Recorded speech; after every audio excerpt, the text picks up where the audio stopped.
The stagecoach came in from the east just as the sun began its slow descent behind the Wyoming hills, turning the dust in the air into something almost golden, almost beautiful, the kind of light that made even hard country look like it was worth the trouble of staying.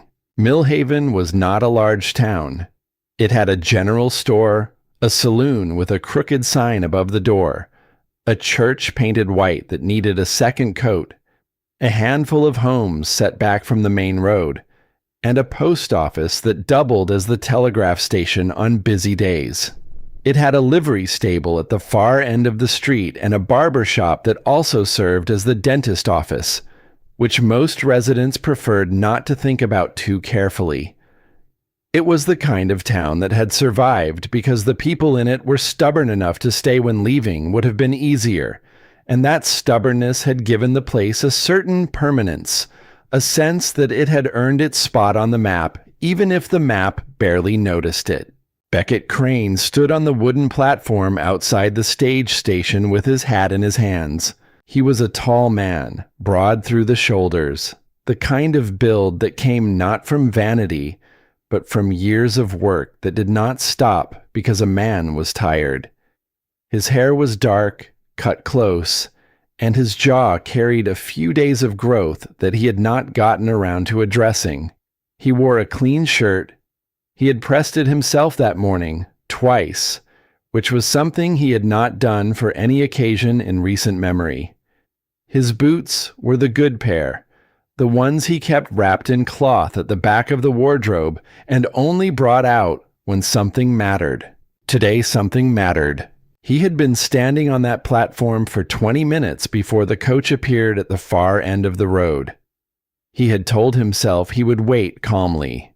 He had rehearsed in the privacy of the barn where no one could hear him, a short and reasonable greeting.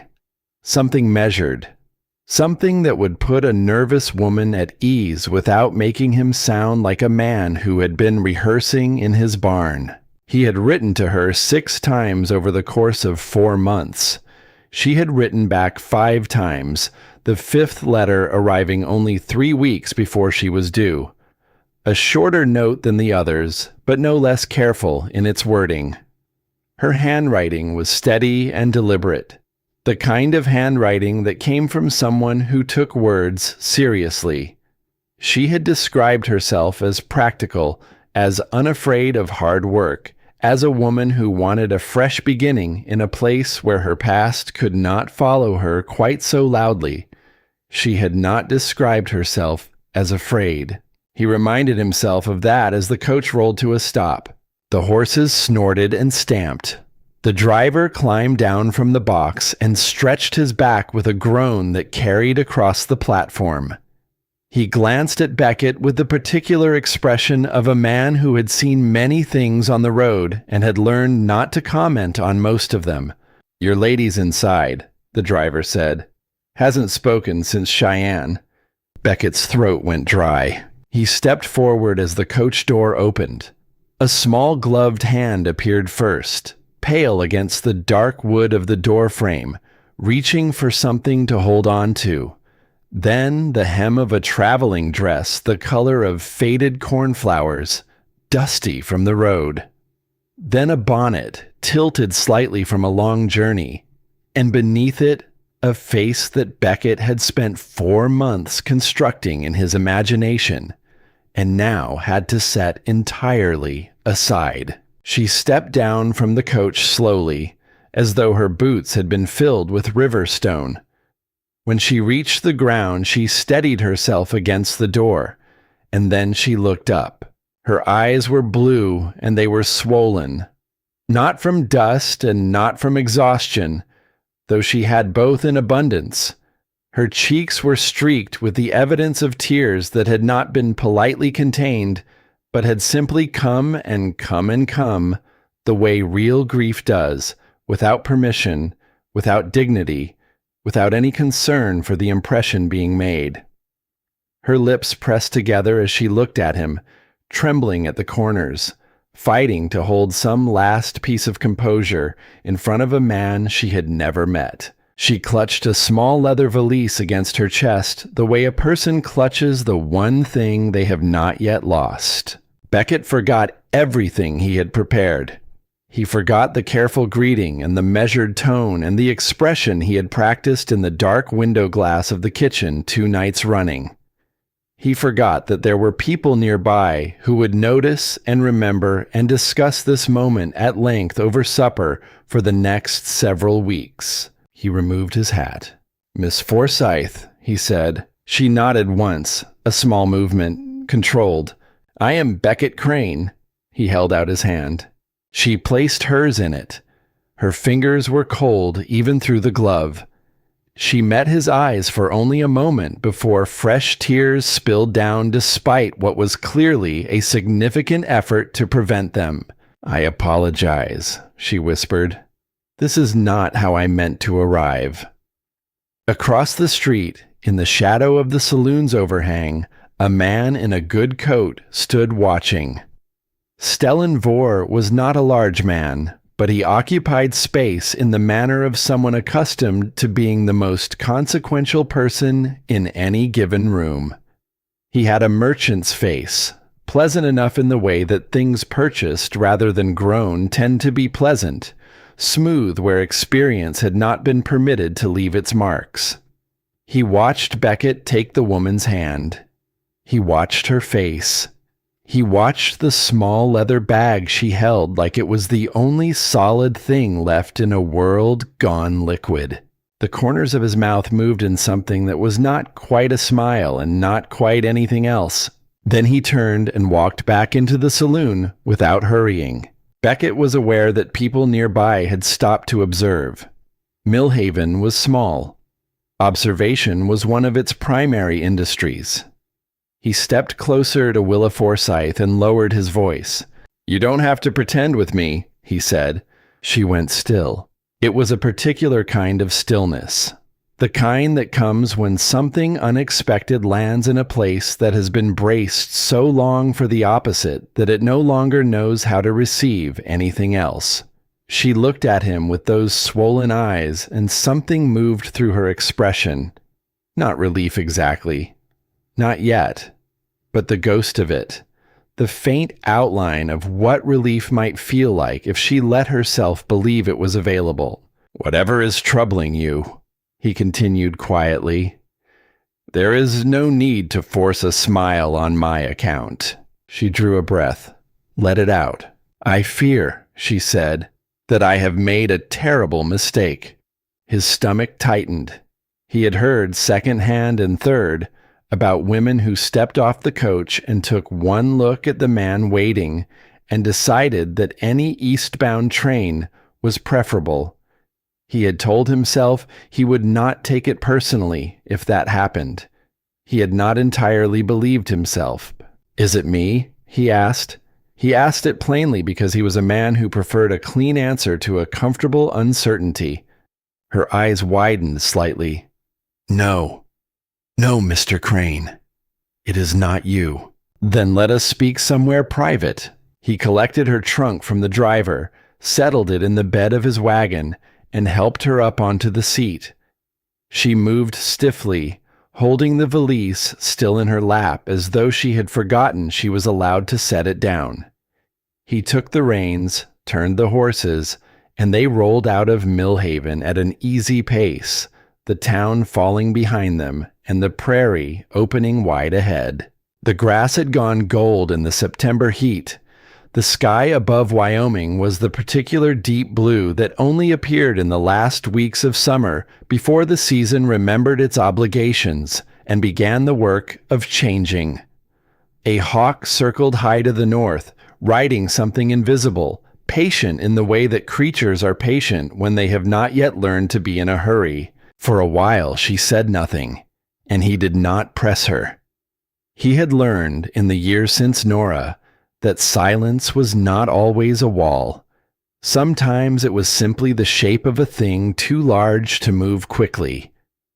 When she finally spoke, her voice had steadied. "I was not entirely honest in my letters." He kept his eyes on the road. "About what?" "I was a school teacher. That part was true. Her fingers worked slowly at the clasp of the valise, not opening it, just touching it. Something to do with her hands. But I did not leave Boston voluntarily. The prairie moved around them, the tall grass bending in a slow wind that smelled of dry earth and something faintly sweet, the last of the summer wildflowers somewhere off to the left. The horses moved steadily, familiar with this road. The headmaster's son, she continued. His name was Fletcher Gaines. He made certain advances. I refused him clearly and more than once. She paused. The pause had weight in it. He accused me instead, said I had behaved improperly, that I had encouraged him, and then lied about it when he withdrew his attentions. Beckett's jaw tightened, but he did not speak. His father believed him. The school board believed the headmaster. In Boston, a rumor travels faster than the truth and arrives better dressed. She looked straight ahead at the road. I lost my position. I lost my references. I lost every family that had employed me as a tutor. I lost the apartment above the Haverford house where I had lived for 3 years, because Mrs. Haverford said she could not have that sort of association under her roof. A breath.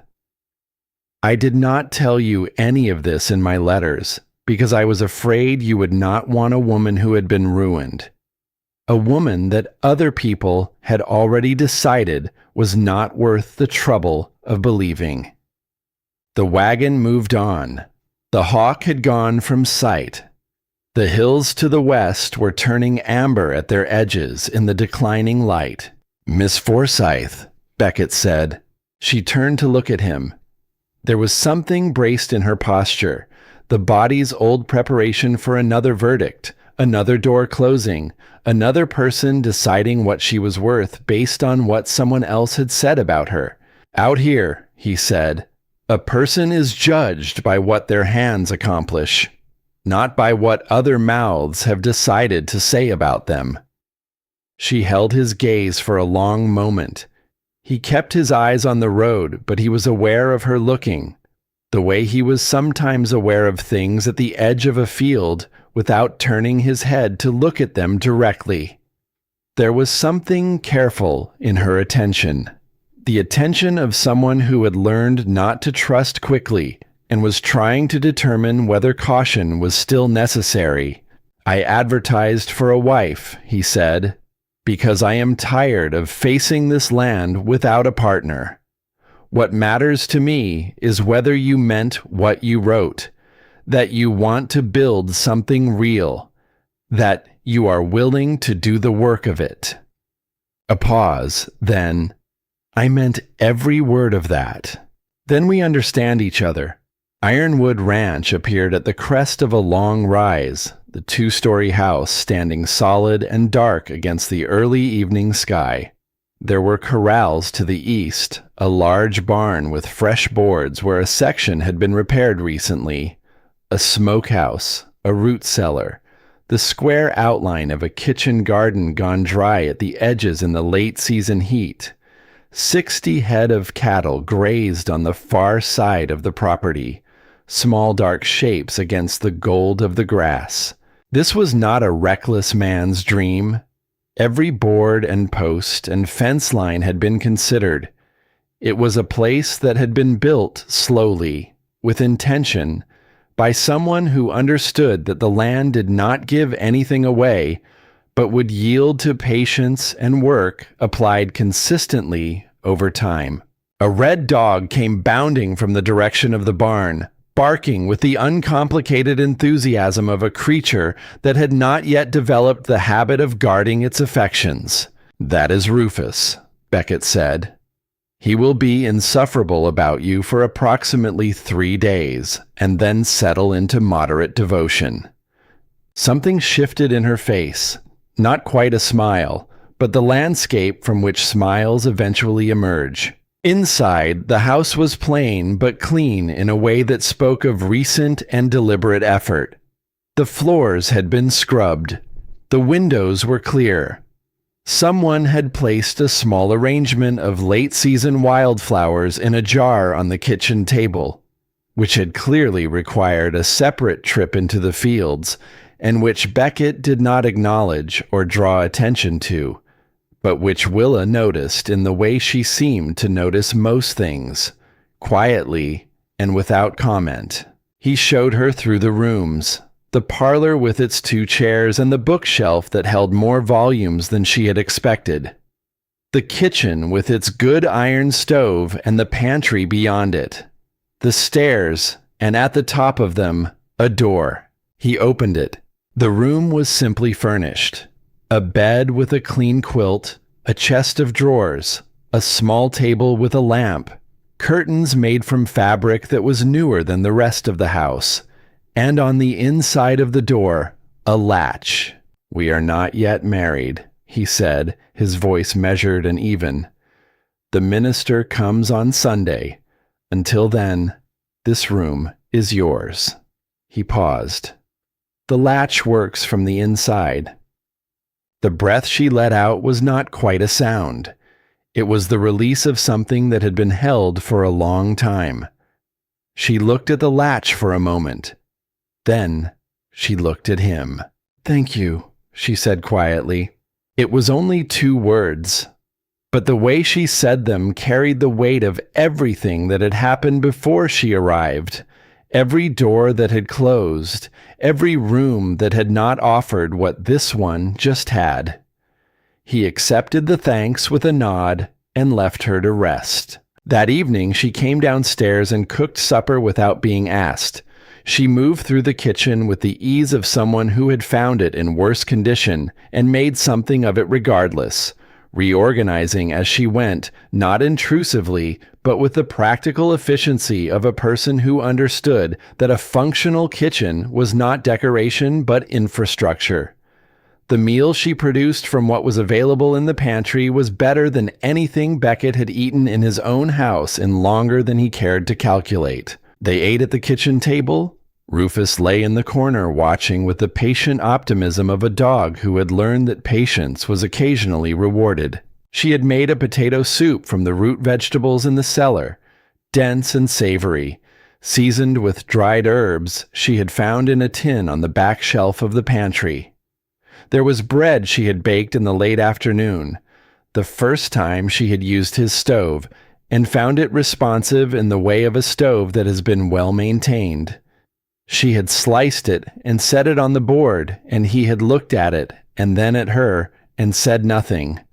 But the nothing had a quality to it that she recognized as a kind of acknowledgement. She had eaten in silence in so many rooms in the past year. Silence at her sister's table, where everyone spoke carefully around the subject of what had happened. Silence in the boarding house room she had taken in the weeks before answering the advertisement, where she ate alone. Silence on the coach, 3 days across country, eating whatever was offered at the relay stations and tasting none of it. This silence was different. It was not the silence of avoidance or discomfort. It was the silence of 2 people who were tired and fed, and had already said the difficult things for one day, and did not need to fill the remaining space with talk for the sake of appearing at ease. She found, somewhat to her surprise, that she was at ease, not entirely, not without reservation, but enough. The conversation found its footing slowly. He told her about the ranch, the water rights, the northern pasture that would need attention before the first hard frost. She asked questions that surprised him, not the questions of a woman performing interest, but the questions of someone who was genuinely calculating, turning information into a kind of internal architecture, understanding how one thing connected to the next. At the end of the meal, he rose and went to the shelf beside the stove. He came back with a folded document and laid it on the table between them. "If we proceed on Sunday," he said, "half of this property transfers to your name." She stared at the deed. "In Boston," she said softly after a moment. "I know what women own in Boston," he said. "This is not Boston." She did not pick the document up. She looked at it for a long time. Then she looked at him, and there was something in her expression that he did not have a ready name for. Something at the intersection of disbelief and the first fragile opening of something that might eventually become trust. On the kitchen table, left in plain sight where she had seen it during supper and said nothing about it, was a cloth folded neatly beside the flour tin. She had noticed the initials worked into one corner in a woman's careful stitching. NC, 2 letters in thread the color of dried lavender. She had not asked. It was not, she understood, her question to ask yet. But she had noticed. She noticed most things that people left in plain sight and thought no one was seeing. Later that night, when the house was quiet and Beckett had gone out to make his last check of the evening, Willa Forsythe stood alone at the window of the room that was hers. The Wyoming sky outside was a thing she had no frame of reference for. Boston nights had sky in them, technically, in the gaps between rooflines and steeples, but not sky like this. This sky was the whole of something, vast and clean and unobstructed, more stars than she had known there were room for, the kind of view that made a person understand, physically and without argument, how small the particular concerns of one city in one state on one ordinary street actually were. She held the deed he had left on the table. She had carried it upstairs without deciding to. Below in the yard, she could hear the quiet of the barn, the sound of a man who moved through the end of his day with the same steadiness with which he had moved through all of it. No performance, no audience required. She had arrived in tears. She had expected, at best, tolerance. She had not expected the room with the latch. She had not expected half the land. She had not expected a man who told her, before they had spoken for 5 minutes, that she did not have to pretend. The deed was still in her hands. She had not signed it yet. But standing at that window, with the Wyoming stars doing what Wyoming stars do to the certainties a person carries in from somewhere smaller, she realized that the thought she was having was not the thought she had expected to have on this night in this place. She was not thinking about the next eastbound train. She was thinking about what it might mean to stay. Outside the gate, in the road beyond the fence line, a shape moved in the dark. A man on a horse, moving without hurry, pausing at the edge of the property line. The lamplight from the barn did not reach that far. He was only a shadow, and then he was not even that, absorbed back into the dark as though he had never been there at all. Willa stood at the window for a long time after. She did not know who had been there, but something in the stillness of the night after the shape had gone made her hold the deed a little tighter. She did not know yet that the stillness had a name. She would learn it soon enough. She was up before the light. Beckett heard her from his room, the careful sounds of someone trying not to be heard, the soft press of boots on the kitchen floor, the quiet draw of the stove's iron door, the low breath of kindling catching. He lay still for a moment in the gray dark and listened to someone else moving through his house, and felt something he had not felt in 6 years in this bed, in this room. He felt the house was inhabited. He dressed and went downstairs. She was standing at the stove in a plain brown work dress, her hair pinned up with the practical efficiency of a woman who had made peace with mornings. And she turned when he reached the bottom step with the alertness of someone who had not yet fully decided whether unfamiliar sounds required concern. "I found the coffee," she said, not an apology, a fact. "There is more in the tin to the left of the window." She nodded and turned back to the stove. He pulled on his coat and went out to the barn, and when he came back 40 minutes later, the kitchen smelled of coffee and fresh bread and something else he could not immediately name, something warmer and less definable, the smell of a room being used by more than one person. He stood in the doorway for a moment without speaking. She had swept the floor. She had reorganized the items on the shelf beside the window so that the ones used most often were at the front. She had found the good cups, which he kept at the back of the upper cabinet because he used them for nothing and had no reason to relocate them, and set 2 of them on the table. "You don't have to prove anything," he said. She glanced over her shoulder at him.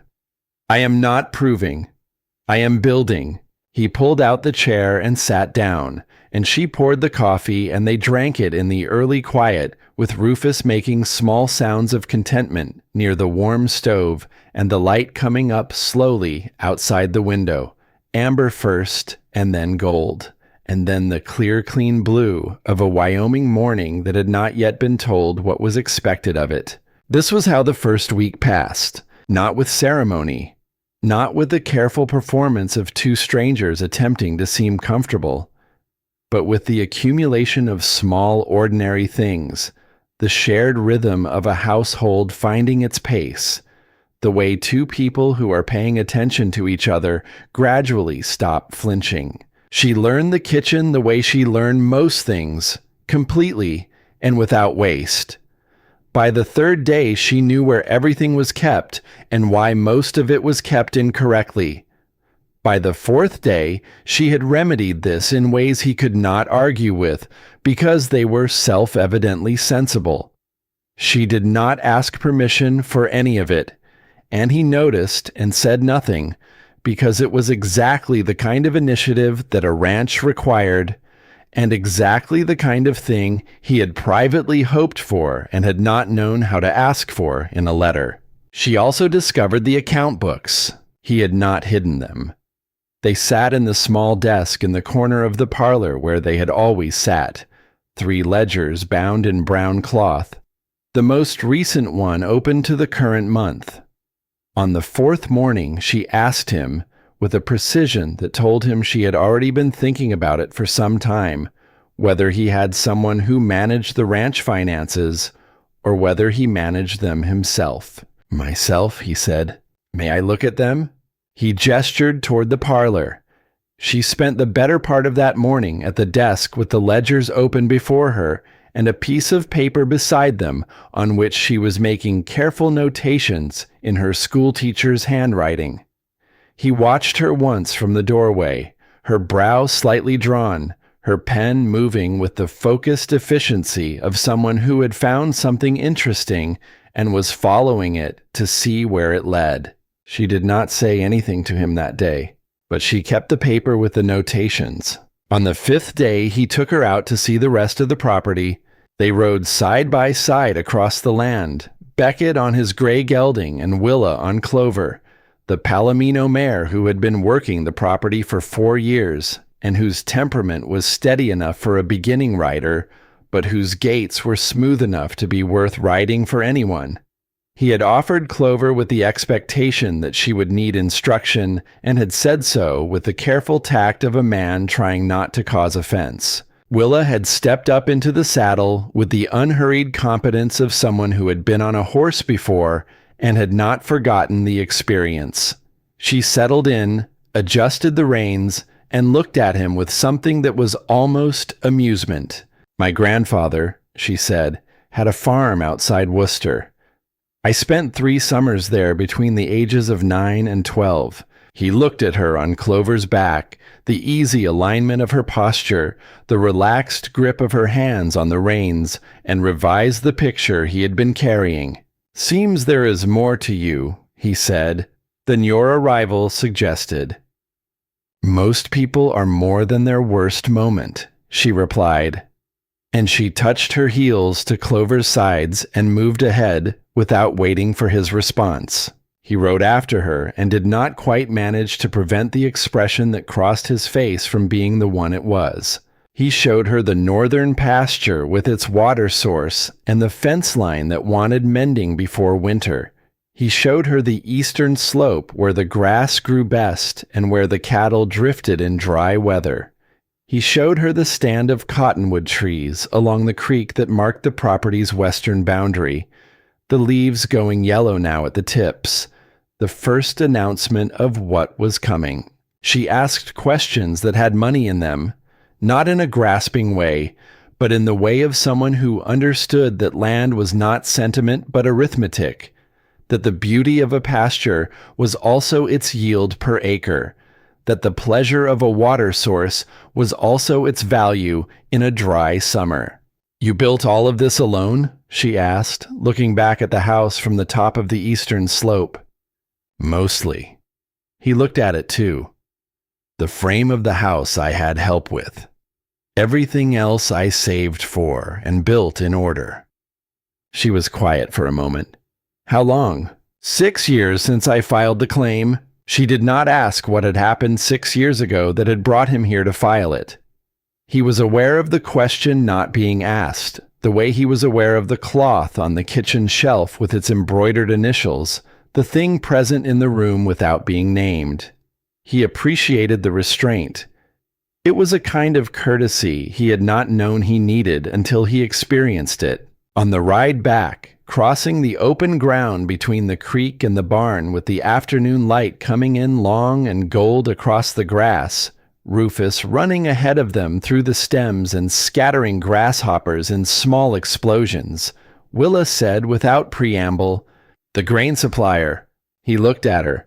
"Vor's store," she said. "The price you have been paying for wheat since the spring of 1880. It is 15% above the prevailing rate in the territory." She kept her eyes forward. "I checked the figures in the ledger against the rates printed in the Cheyenne newspaper you had folded in the desk drawer. The additions go back to January of last year." He held the reins steady. The gray gelding walked on without noticing that his rider's attention had narrowed to a single sharp point. 2 years, Beckett said. 2 years and 4 months, she said. "The overcharge per transaction is small enough to miss without comparison. Accumulated, it is not small." The barn appeared ahead of them.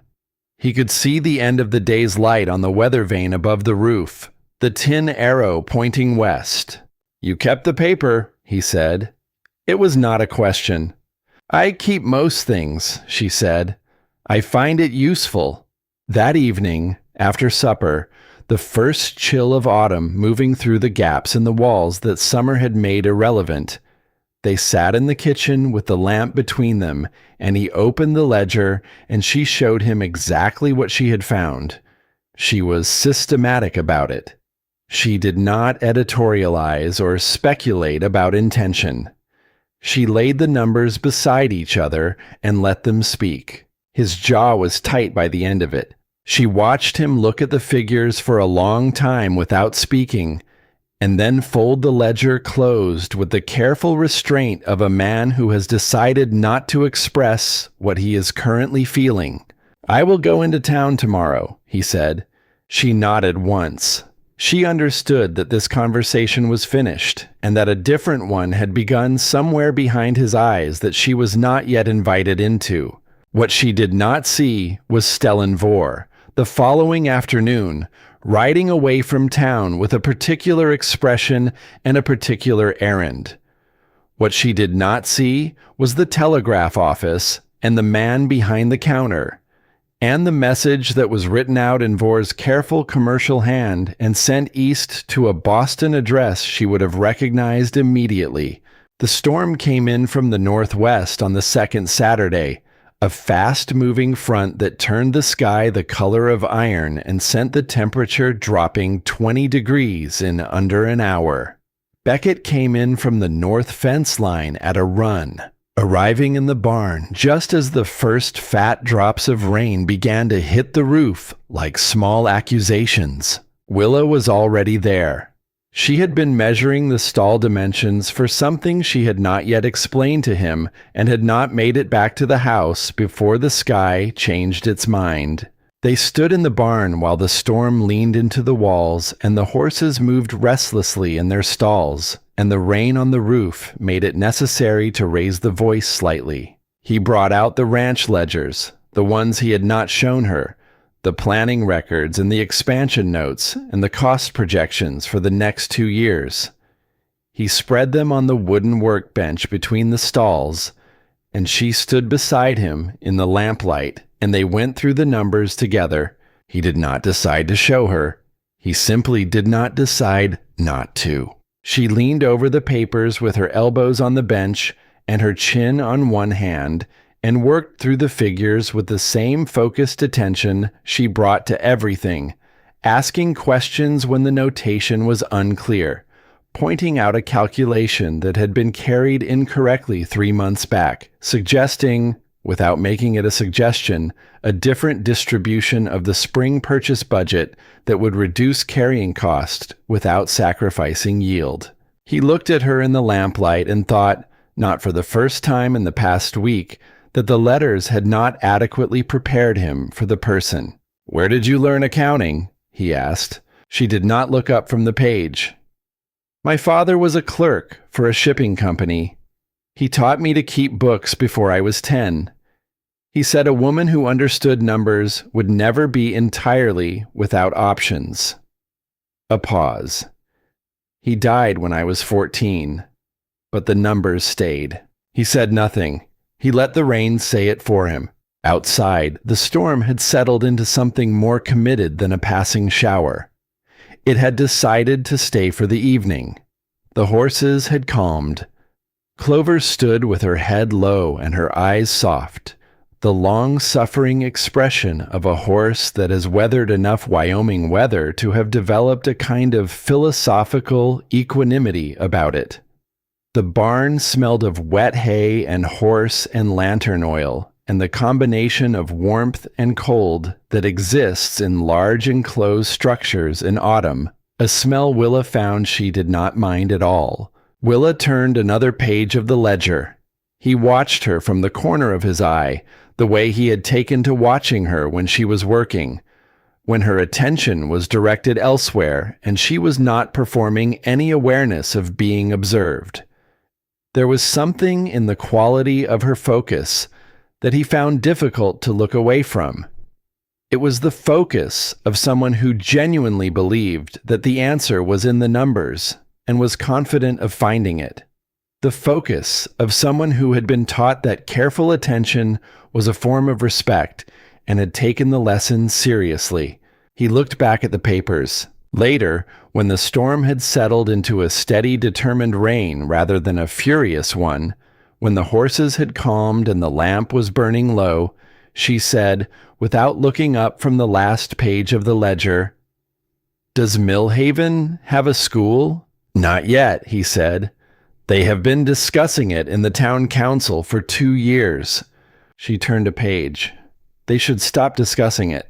The Sunday ceremony was performed by Minister Hartwell, a spare and serious man who conducted the service with the efficiency of someone who understood that the words mattered and the decorations did not.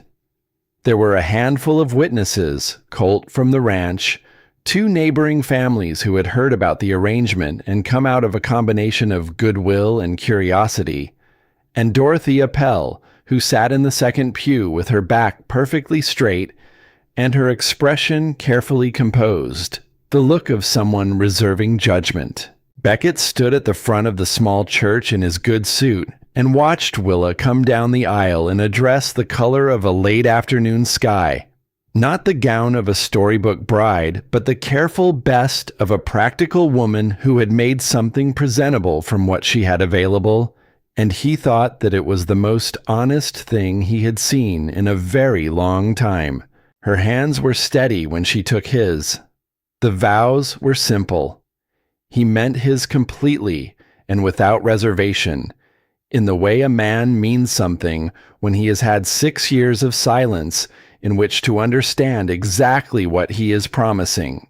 When the minister said what he was permitted to say and Beckett kissed her, it was gentle in a way he had not consciously planned. The kind of gentleness that comes not from weakness, but from the recognition of something fragile that has been through a great deal and does not need any more force applied to it. Dorothea Pell watched. Her expression did not change, but she watched. That night, back at Ironwood, Beckett stopped in the doorway of the upstairs room with the lamp in one hand. She was standing by the window. She turned when she heard him. "I don't expect anything tonight," he said. "I want to be plain about that. Not until you are ready." She crossed the room to him. She placed her hand flat against his chest, and he went very still under it, the way a man goes still when something touches a place that has been untouched for a long time. "I am your wife," she said, "and I trust you." She looked up at him. "Not because I am supposed to, because you have earned it." Trust, not duty, not obligation, not the performance of a woman trying to secure her position. Trust given clearly by someone who knew the difference between something freely offered and something extracted. He set the lamp down on the table and let the night be what it was. 2 weeks after the wedding, a letter arrived from Boston. Willa opened it at the kitchen table while Beckett was out with the cattle, and she read it twice and then set it down and looked out the window at the land that now had her name on half of it. Her sister wrote that the scandal had run its course. A banker in the financial district had been caught embezzling from 3 separate clients simultaneously, which was apparently the kind of story that Boston required to move on from the previous story. And so it had moved on. Nobody was talking about Fletcher Gaines or the school teacher anymore. Willa sat with the letter for a long time. When Beckett came in and saw her face, he read it correctly without asking. He sat down across from her and waited. "My entire life was destroyed," she said finally. "My name, my position, my rooms, my ability to work." She looked at the letter. And it was nothing to them. It was a season. It was something to discuss while it was convenient and forget when something more interesting appeared. He did not offer comfort that would have been insufficient to the size of the thing. He said, "It brought you here." She looked up. "To this table," he said. "To this land. To whatever this is going to be." He held her gaze steadily. "That is not nothing. Not to me." She folded the letter and set it aside and did not pick it up again. The following week, at the town council meeting in Millhaven's small municipal room, the subject of a school came up as it always did, introduced and tabled until the next meeting. Beckett was present because he served on the land committee. Willa had accompanied him. Mayor Aldridge, a heavy-set man with the careful manner of someone who had learned that positions were won by offending the fewest people possible, looked at Willa with benign attention. "We hear you were a teacher back in the East, Mrs. Crane." "I was," she said. "Millhaven could use one." He glanced around the table. "We have been saying so for some time." Before she could answer, Beckett spoke. "If my wife wants to teach," he said, with the quiet finality of a man stating a fact rather than making an argument, "she will." Dorothea Pell, seated at the far end of the table with her handwork in her lap, looked up. She looked at Beckett. She looked at Willa. She looked back at her needlework. Something in the angle of her head shifted. The almost imperceptible adjustment of someone receiving new information and filing it under a different category than the one previously assigned. Walking back to the wagon afterward, the evening air sharp with the first real chill of autumn, Willa said, "You did not need to do that." "I know," he said. "You could have let me speak for myself. You would have spoken better than I did." He helped her up onto the seat. "But I wanted to say it." She looked down at him from the wagon seat. He looked back up at her. The lamplight from the saloon across the road fell at an angle between them, and for a moment neither of them moved or spoke. Then she looked away first, and he climbed up beside her and took the reins, and they rode home in the dark with the stars coming up enormous above Wyoming and Rufus, waiting at the gate with the tireless devotion of a creature that had never once been disappointed by a return. That night, alone in the kitchen after Beckett had retired, Willa stood at the table and opened the ledger to the page she had been studying. She looked at the numbers for a long time. Then she looked out the window at the dark road that led back into Millhaven. She pulled the piece of paper from beneath the ledger cover where she had been keeping it, the one with her careful notations. She looked at the total at the bottom.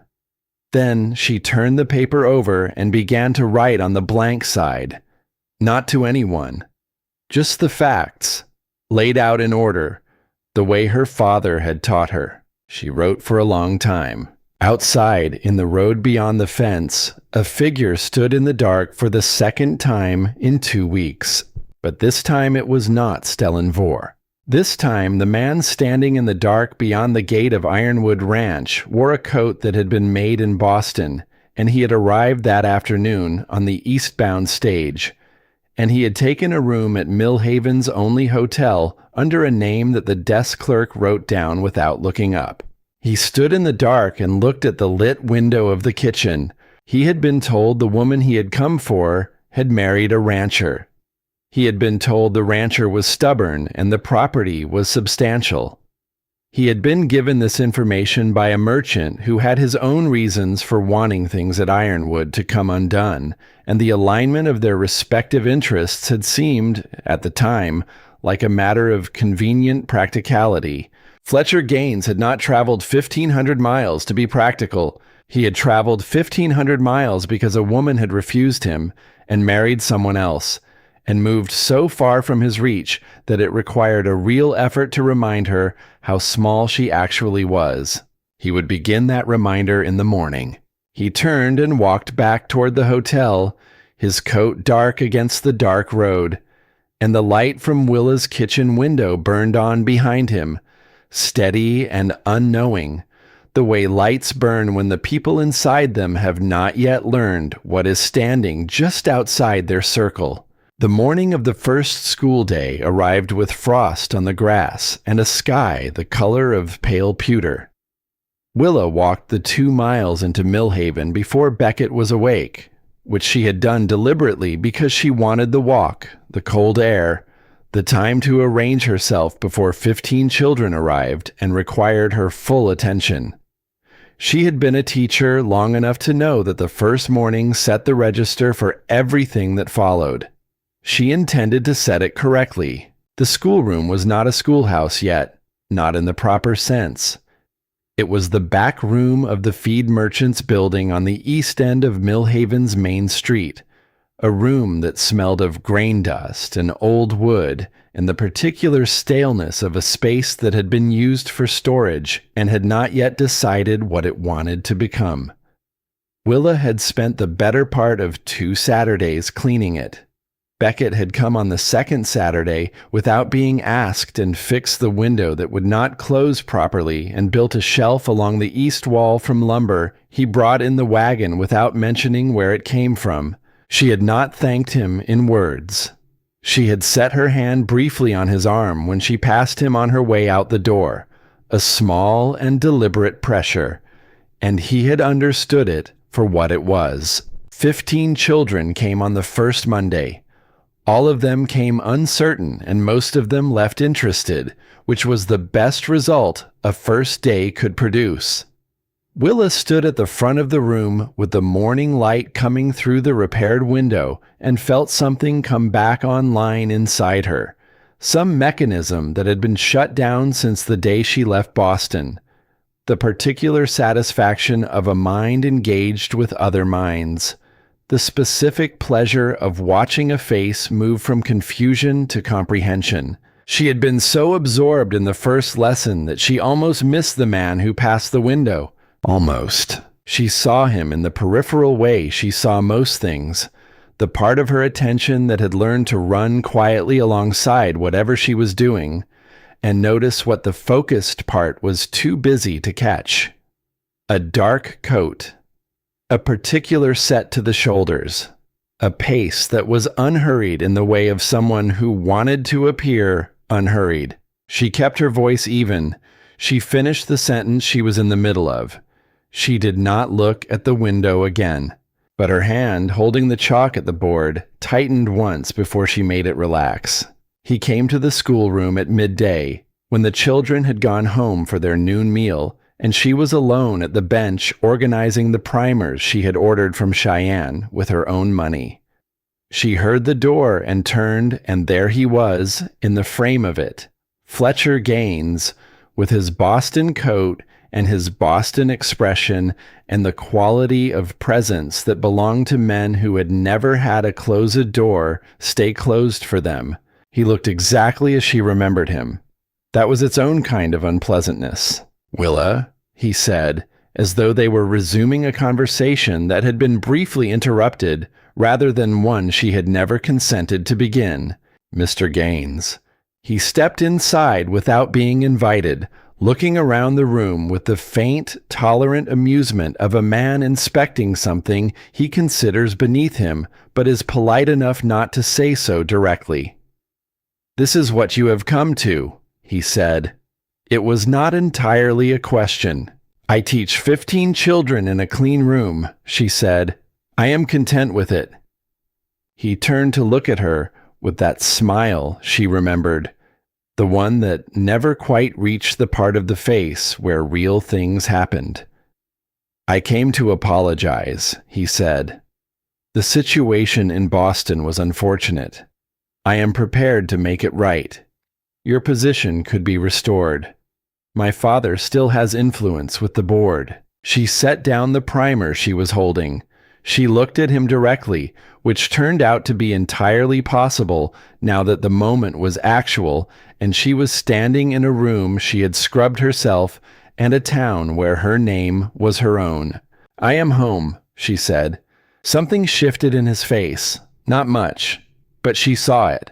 "This," he said carefully, the amusement shading into something with more edge in it, "is home. A grain room in a town no one has heard of. A rancher who needed a wife badly enough to advertise for one." "Yes," she said simply. The edge came forward. "Or perhaps," he said, the voice dropping, "you would prefer your husband to hear the full account of Boston. The parts you may have summarized for him." She held his gaze. She thought about the room upstairs with the latch that worked from the inside. She thought about a man who had set a deed on the kitchen table and said, "This is not Boston." She thought about chalk in her hand and 15 children who came back after the first day. "You have traveled a very long way," she said, "to threaten someone who no longer has anything you can take." He looked at her for a long moment. "Not yet," he said, "but that can change." He left the room without hurrying, which was worse somehow than if he had slammed the door. She stood still for a moment after he was gone. Then she picked up the primer she had set down and placed it on the shelf and straightened the others beside it until they were exactly aligned, and went to the window and looked out at the street of Millhaven going about its ordinary October afternoon, and breathed slowly and steadily until the sound of her own pulse stopped being the loudest thing in the room. She did not tell Beckett that evening. She told herself it was because there was nothing yet to tell, which was partially true. She told herself she would handle it herself, which was also partially true, but not in the way she made it sound in her own mind. The fuller truth, the one she circled without landing on, was that she was afraid. Not of Fletcher Gaines. Not anymore. Or not only. She was afraid of the expression that crossed a person's face when they received information that complicated what they had chosen to believe about someone they cared for. She had seen that expression before. She did not want to see it on Beckett Crane's face, So she kept the supper conversation in its usual channels, and she answered his questions about the first day of school with genuine warmth, because the warmth was genuine. And she listened to his account of the fence work in the north pasture, and the calf that had gotten herself tangled in the wire, and she laughed at the right moment, and she was present in every way that she could manage, except the one. She thought he might not notice. He noticed. She saw it in the way his attention moved across her face twice during supper, not intrusively, not with accusation, just with the quiet attentiveness of a man who had been paying close attention to this particular face for 7 weeks, and knew what it looked like when it was keeping something in a room by itself. He did not ask. That was its own kind of difficulty. 3 days later, Colt came in from his morning rounds with the look of a man carrying news he had not asked to be carrying, and set it down in the kitchen with the careful reluctance of someone depositing something that might be unstable. "Saw Vor last night," he said. "At the hotel. Him and a man I didn't know. Boston clothes." He looked at Willa when he said it, because Colt was not unintelligent and had made the same calculation she was currently making. They were at supper together. Looked like they knew each other well enough. Beckett looked at her. She looked at the table. The silence lasted exactly long enough to be informative. Colt took his coffee and went back out to the barn with the sensitivity of a man who understood when a room needed fewer people in it. That night, the first real snow of the season arrived. Not the dusting that had come and gone in the higher elevations, but a genuine storm that settled over the valley and changed the sound of everything, muffling the wind and laying a silence over the land that was heavier and more complete. Beckett banked the stoves and brought extra wood in, and they sat in the kitchen after supper with the lamp burning between them and the snow pressing softly against the windows. He put another log on the fire. He sat back down. He did not begin. He simply sat in the quality of openness that she had come to recognize in him, the posture of a man who was not going anywhere and was not going to make her feel that she needed to hurry. She looked at the lamp for a long moment. Then she looked at him. "Nora," she said, "you have not spoken about her." "Not really." Something moved through his face. Not pain exactly. The memory of pain. The way an old injury sometimes makes itself known not as sharpness, but as a kind of weather in the bone. "She died in the spring of 1876, he said. "Scarlet fever. It moved through the territory that year, and it took 3 people in Millhaven, and it took her." He was quiet for a moment. "We had been married for 2 years. I had filed the claim on Ironwood the winter before. She was the reason I filed it." He looked at the fire. "I built the house after. I did not know what else to do with the time." She listened. She understood, in the way she understood the cloth with its 2 embroidered initials, the shelf of books in the parlor, the single jar of flowers that had appeared on the kitchen table on the evening she arrived, and which he had never once mentioned. She understood it the way she understood the good cups at the back of the cabinet, and the pressed shirt on the day she arrived, and the latch on the inside of the door. A man who communicated through what he did rather than what he said, and who had been doing it for so long that he had forgotten it was a language at all. The fire shifted. A log settled. Outside, the snow continued its patient work of covering everything. She thought about what it cost to say that. Not the words, which were simple enough, but the admission beneath them that a man had built something for a reason, and the reason had been taken away, and he had kept building anyway, because there was nothing else to do with the hands and the time and the stubbornness that was either a character flaw or a survival mechanism depending on the year. She thought about her father's accounting primers, which she had carried across the country in the bottom of a bag because leaving them behind would have been a kind of abandonment. She thought about the letter she had kept for 11 months. She understood the keeping of things. "I am sorry," she said, not the formal courtesy of the phrase, but the actual meaning of it. He accepted it with a nod. The nod of a man who had been offered sympathy enough times to know the difference between the performed kind and the kind that cost the person something to give. He looked at her across the lamp. "Your turn," he said quietly.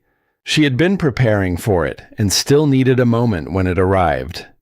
She set her hands on the table in front of her, the deliberate posture of someone arranging themselves for something that is going to require all of their steadiness. "Fletcher Gaines came to the schoolroom," she said. She told him everything, not in the compressed version she had offered herself over the past several days, but the full account, the visit, the false apology, the suggestion that he could restore her position in Boston, the shift in his expression when she refused, and the words he had used on his way out. She told him about the notations she had been keeping, the careful record of every small fact and date and detail, the habit she had developed in the last months in Boston, when she understood that no one was going to believe her without evidence, and she had better start building some.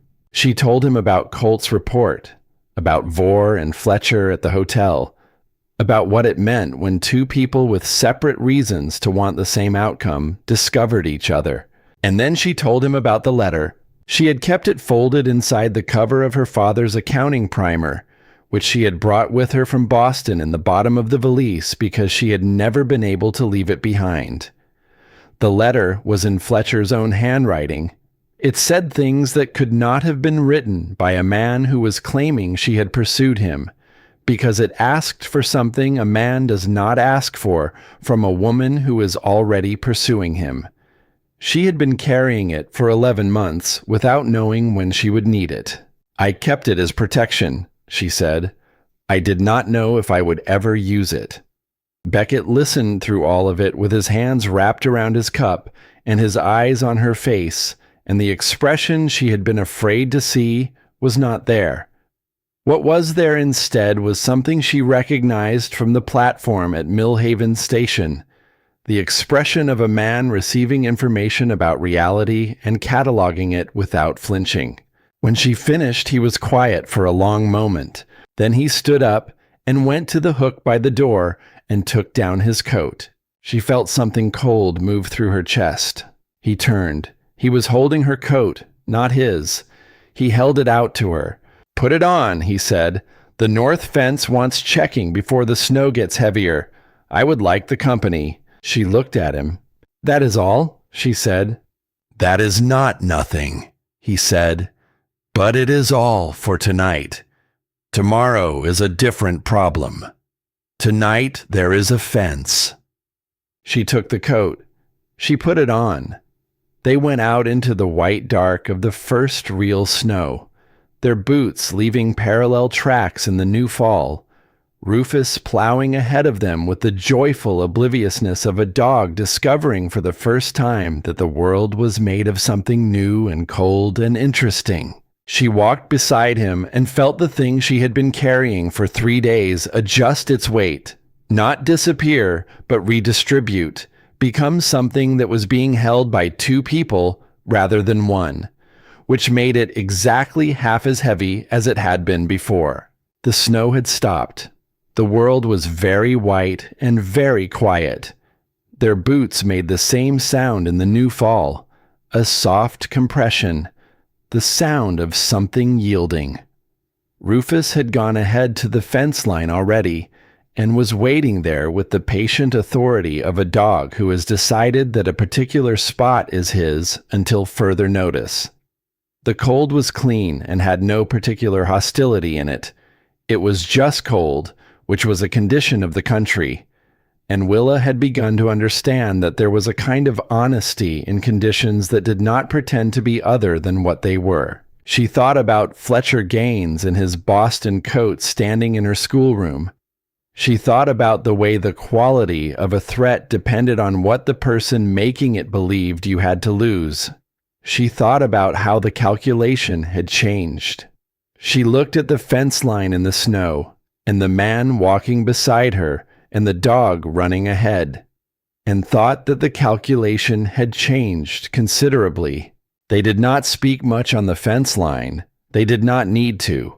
When they came back in, she made tea, and he sat across from her, and she watched him take the problem of Fletcher Gaines and Stellan Vore, and fold it into his mind the way he folded difficult things, without drama, without avoidance, turning it over until he understood the shape of it and what it would require. "The ledger," he said. "The notations you made." "I have them," she said. "Keep them." "I intend to." He looked at her over the rim of his cup. "You have been keeping records since Boston." "Since the week before I left," she said. "My father taught me that the truth does not defend itself. You have to build a case for it the way you build anything else, one piece at a time." He held her gaze for a moment. "Your father was a wise man," he said. She looked down at her cup. "He would have liked Wyoming," she said quietly. After she had gone upstairs, Beckett sat alone at the kitchen table. He did not move for a long time. The fire had burned down to coals, and the snow outside had stopped, and the silence was the deep, particular silence of a landscape covered in white. A silence that had mass and texture, that pressed gently against the walls of the house from all sides. He reached into the pocket of his coat where it hung by the door and took out the letter that had arrived from the bank 3 days before the snow. He had put it there instead of leaving it where she might find it, before he had decided how to think about it. He unfolded it on the table. Stellan Vore had purchased the outstanding note on the Ironwood property from the Millhaven First Bank at some point in the previous month. The note was small, a balance remaining from the original claim loan, something Beckett had been paying down steadily for 6 years and had considered negligible. Vore had purchased it, and now Vore held it. And the letter in Beckett's hand informed him that the full balance was due within 30 days, or the note would be called, and the property would be subject to foreclosure proceedings.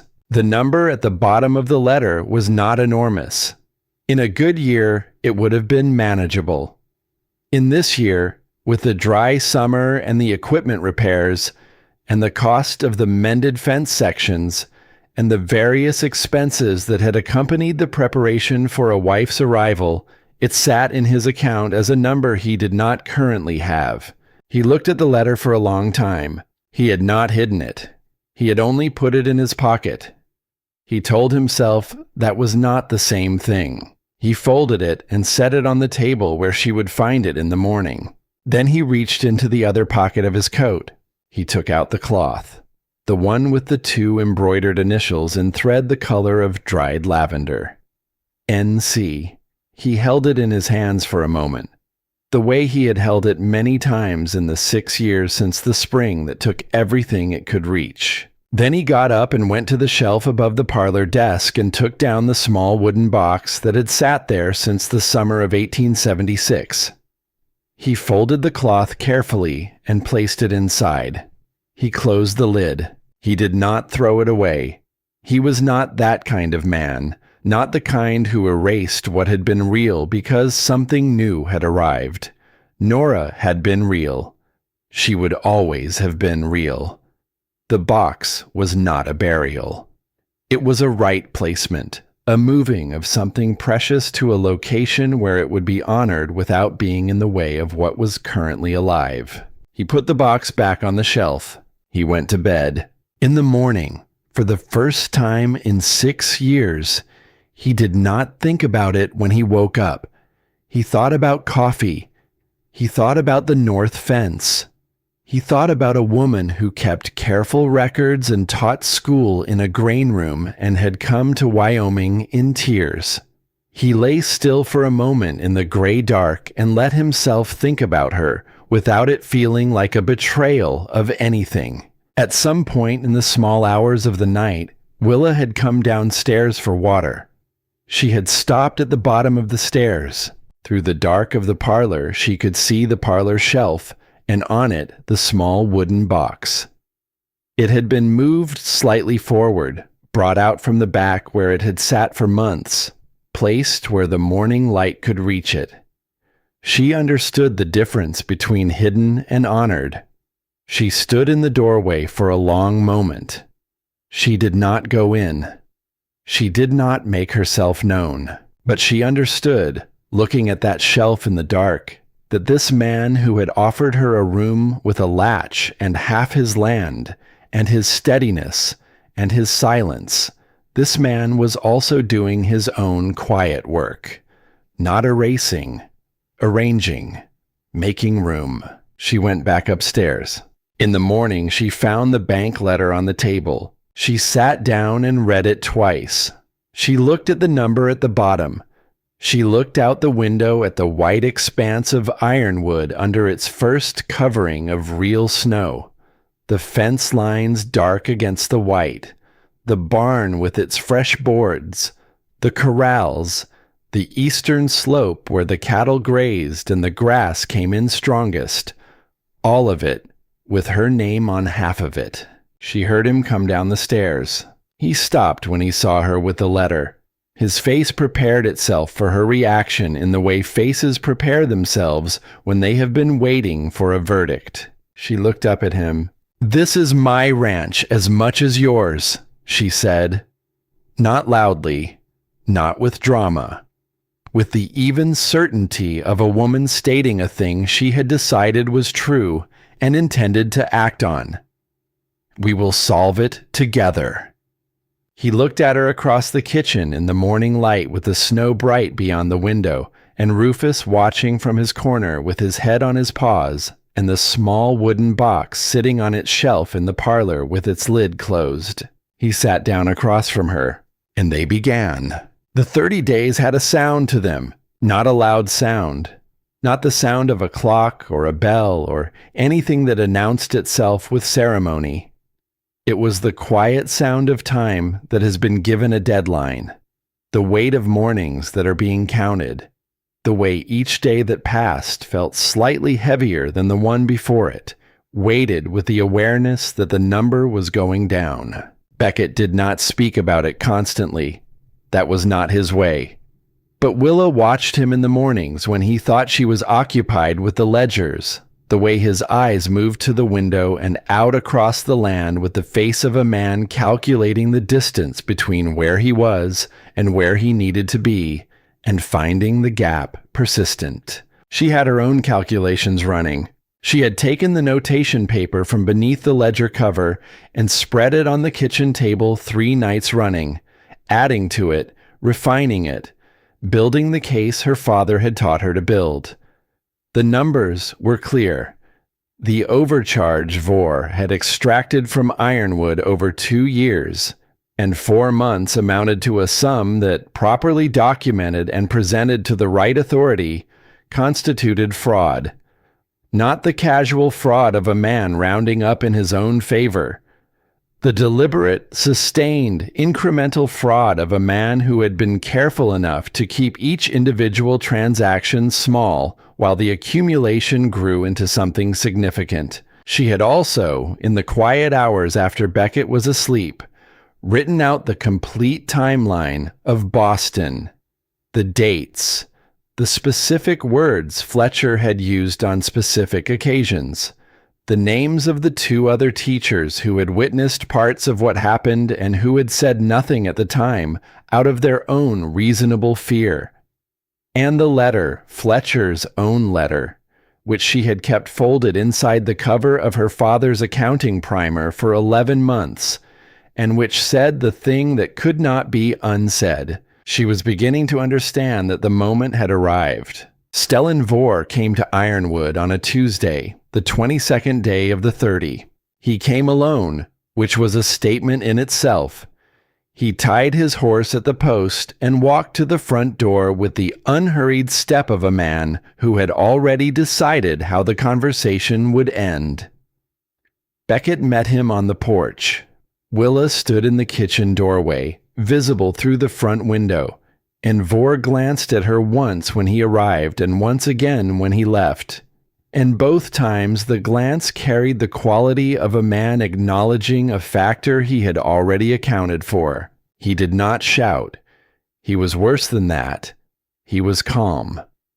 He placed the bank document on the porch railing between them and tapped it once with one finger and said, with the measured pleasantness of a man reading a prepared statement, that the balance was due in 8 days, that he had no personal animosity toward Beckett Crane, that the offer to purchase the property at a fair price remained open, and that he hoped they could resolve the matter without the unpleasantness of legal proceedings. Then he picked up the document, folded it, replaced it in his coat pocket, and rode back toward Millhaven at a walk. Beckett stood on the porch after he had gone and looked at the road and said nothing for a long time. The dust from Vore's horse had already settled. The road was empty in both directions.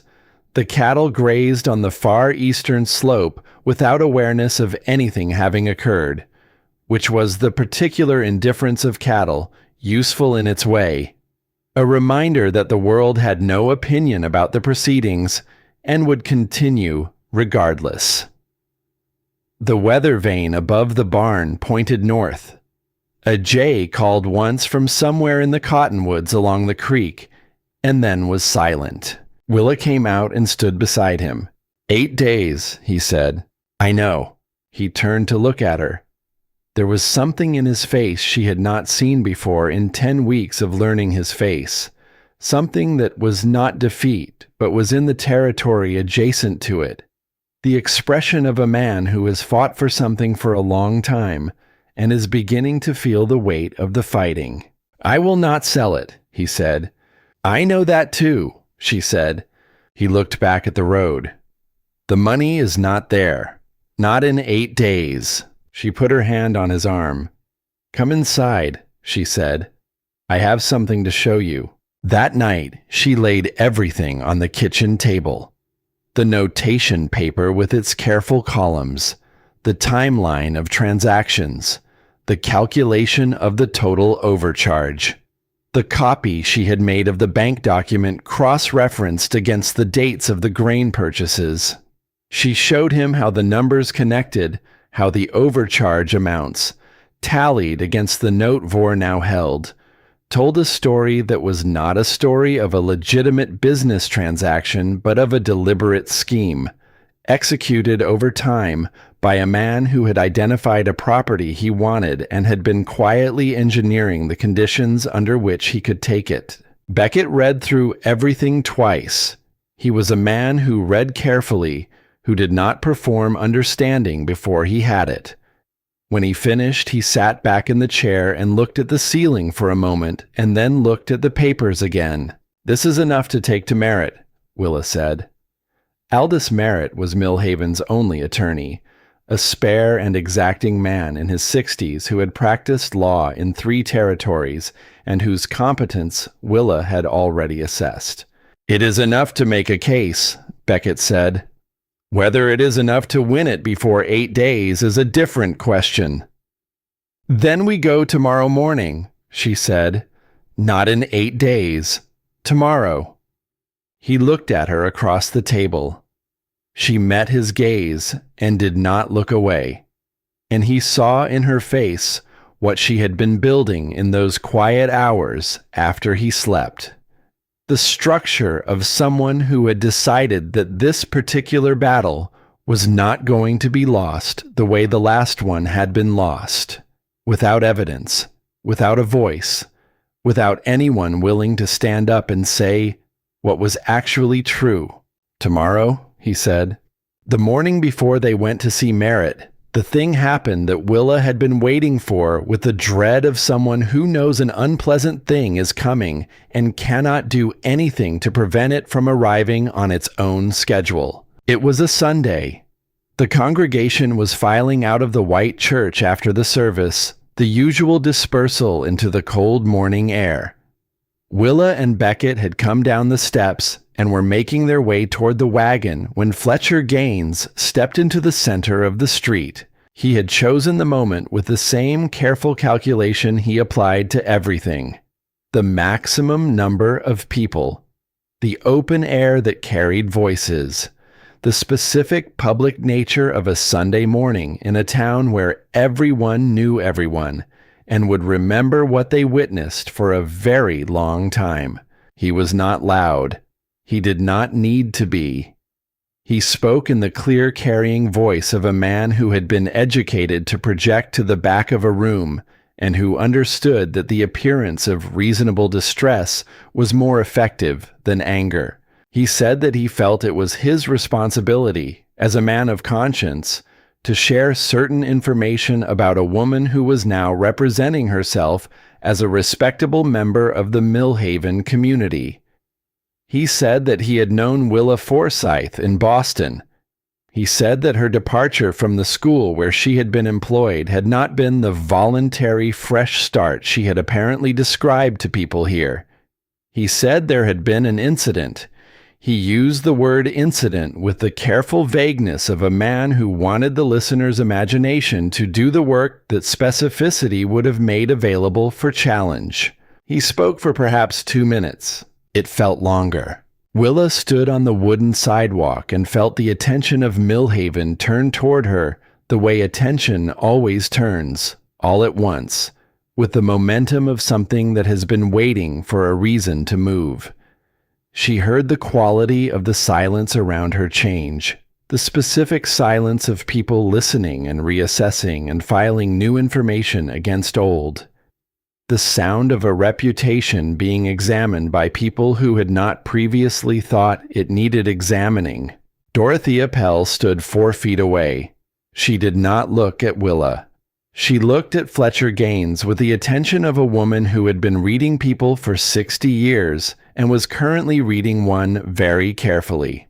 Willa's hand found the edge of the wagon wheel beside her. Her fingers closed around the iron rim. Cold, solid, present. She looked at the back of Fletcher Gaines's coat as he finished speaking. She thought about running. She recognized the thought immediately for what it was. The old reflex, the Boston reflex.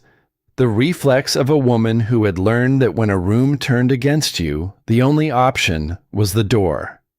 She felt it move through her like weather. She let it pass. She was not in Boston. She turned and looked at Beckett. He was already looking at her. His face was the face she had come to know in 10 weeks of learning it, steady and present and entirely without the expression she had feared. Not doubt. Not the reassessment of someone revising their understanding of who they had married. Something that looked, if she had been required to name it, like a man who had already made the calculation and arrived at his answer and was waiting to see what she needed from him. She turned back to the street. She said, "Thank you, Mr. Gaines." Her voice came out clear, and she was grateful for it.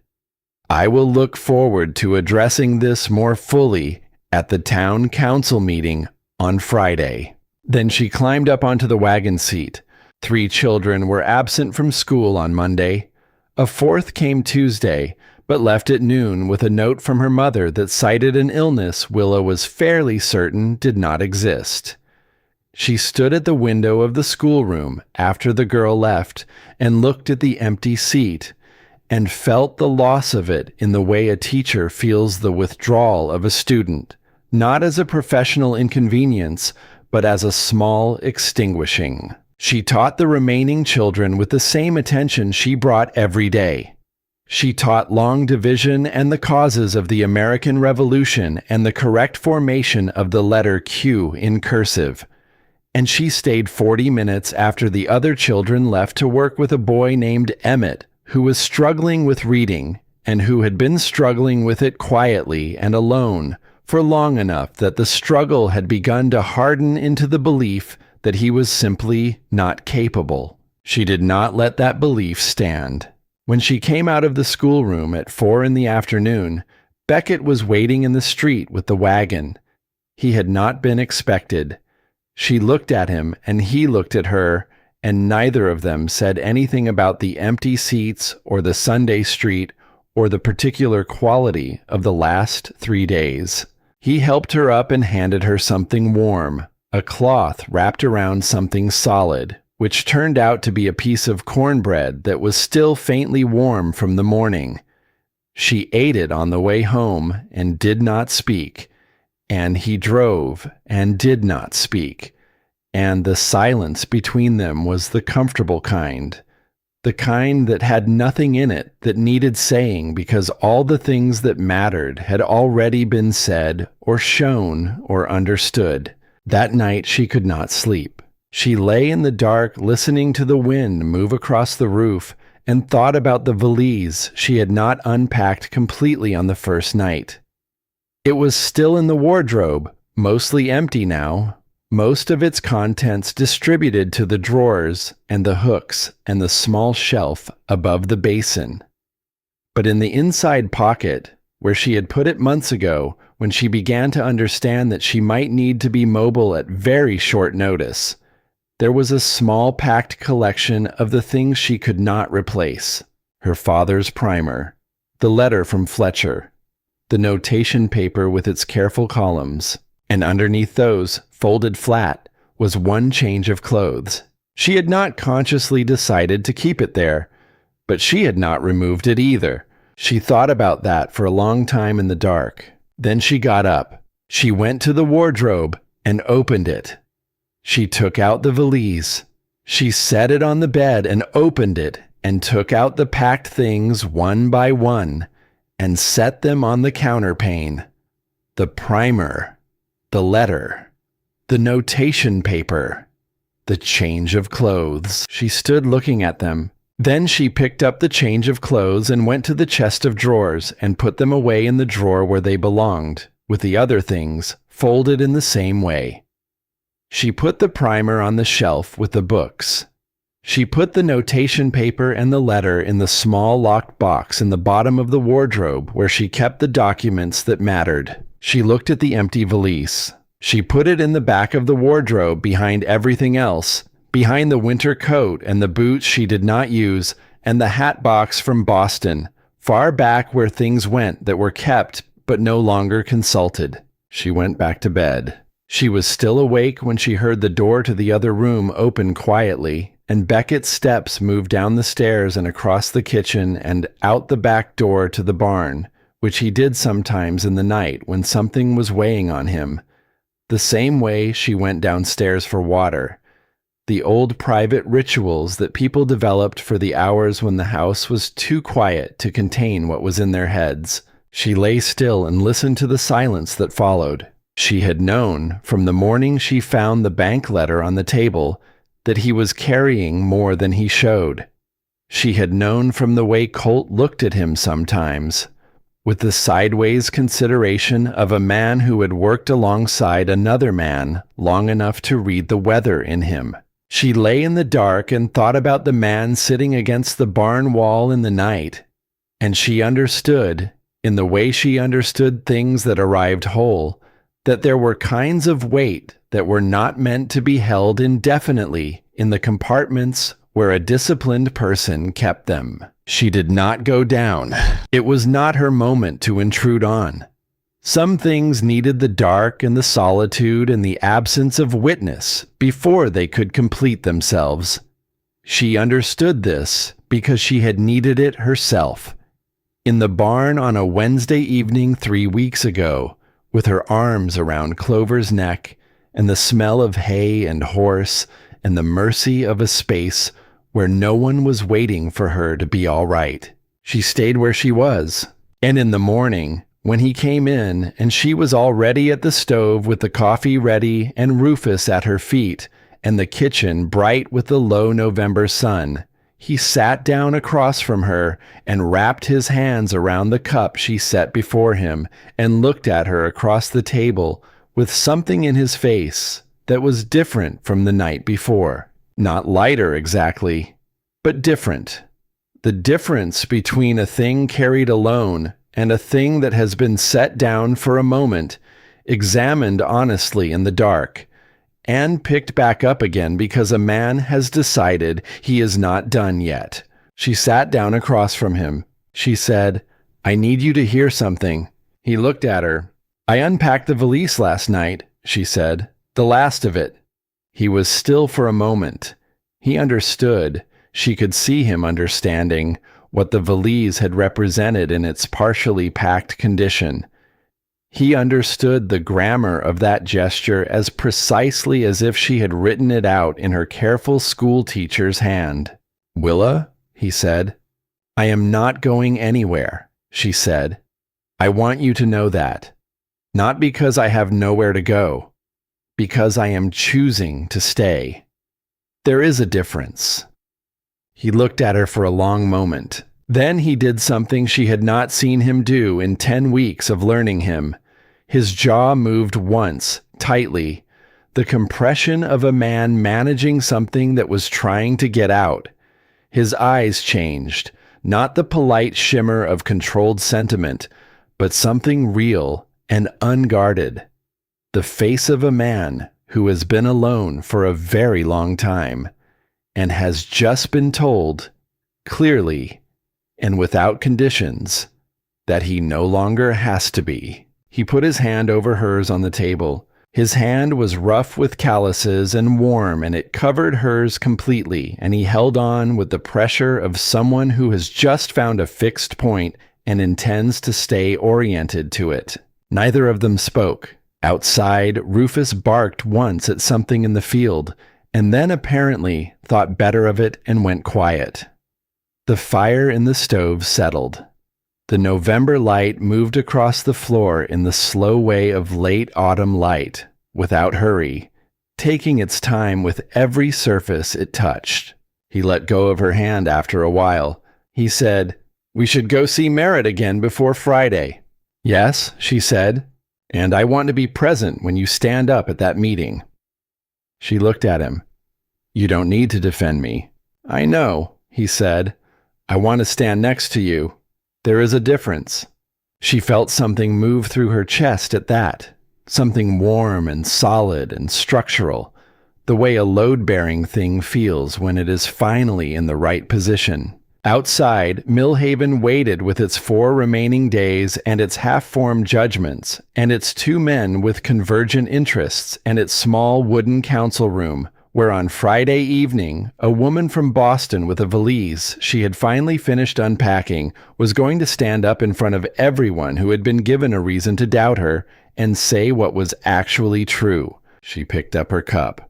She thought about the shelf on the east wall of the schoolroom, the one that had appeared without ceremony or acknowledgement. She thought about the deed on the kitchen table the first night. She thought about 4 words spoken in a room full of people. "Let my wife speak." She set the cup down. "Friday," she said. He met her eyes across the table. "Friday," he said. The council room held perhaps 40 people comfortably.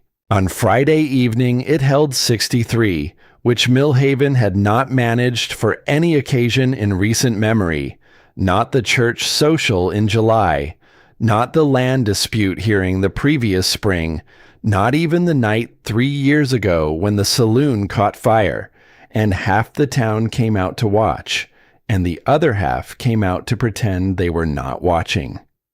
People stood along the walls and in the doorway, and a handful of the more determined observers had found reasons to linger just outside the open window on the north side of the building, where the cold came in freely, and nobody mentioned it because mentioning it would have required admitting they were standing outside a window in November to hear a town council meeting.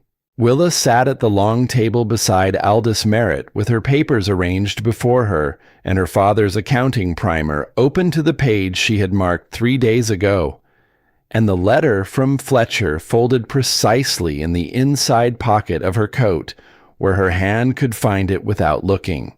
Beckett sat one chair to her left. He had not dressed for the occasion in the manner of a man who considered the occasion a performance. He wore his work clothes, clean but plain, the clothes of a man who had come from his land and would return to it. And there was something in that plainness that communicated more than ceremony would have. He was not here to impress anyone. He was here because his wife was here, and because he had said he wanted to stand beside her. And he was a man who said what he meant. Stellan Vore sat on the opposite side of the room with his coat buttoned and his expression the careful neutral of a man who had done his arithmetic and found it favorable. He had the composed quality of someone waiting for an expected outcome, the patience of certainty. Fletcher Gaines sat beside him. His hands were folded on the table, and his eyes were on Willa with the attention of a man who had traveled 1,500 miles to remind someone of their smallness and had not yet encountered a reason to revise that intention. Mayor Aldridge opened the meeting with the slightly overwhelmed air of a man who had not anticipated his Friday becoming a civic event of this proportion. He moved through the preliminary items with unusual efficiency and arrived at the matter of the Ironwood property note with the careful step of a man crossing ice of uncertain thickness. Vore presented his case first. He was precise and unemotional. He laid the bank documents on the table, described the purchase of the outstanding note, stated the terms and the deadline and the balance due. He spoke without hostility, in the measured language of commerce, the language of a man who had done nothing except exercise a legal right, and expected that right to be honored. When he finished, he folded his hands and waited. Fletcher Gaines did not speak yet. He sat with his eyes on the table and an expression of patient concern, the expression of a man preparing to reluctantly share something unfortunate for the benefit of the community. Mayor Aldridge looked at Merritt. Merritt stood. He was not a man of theatrical habits.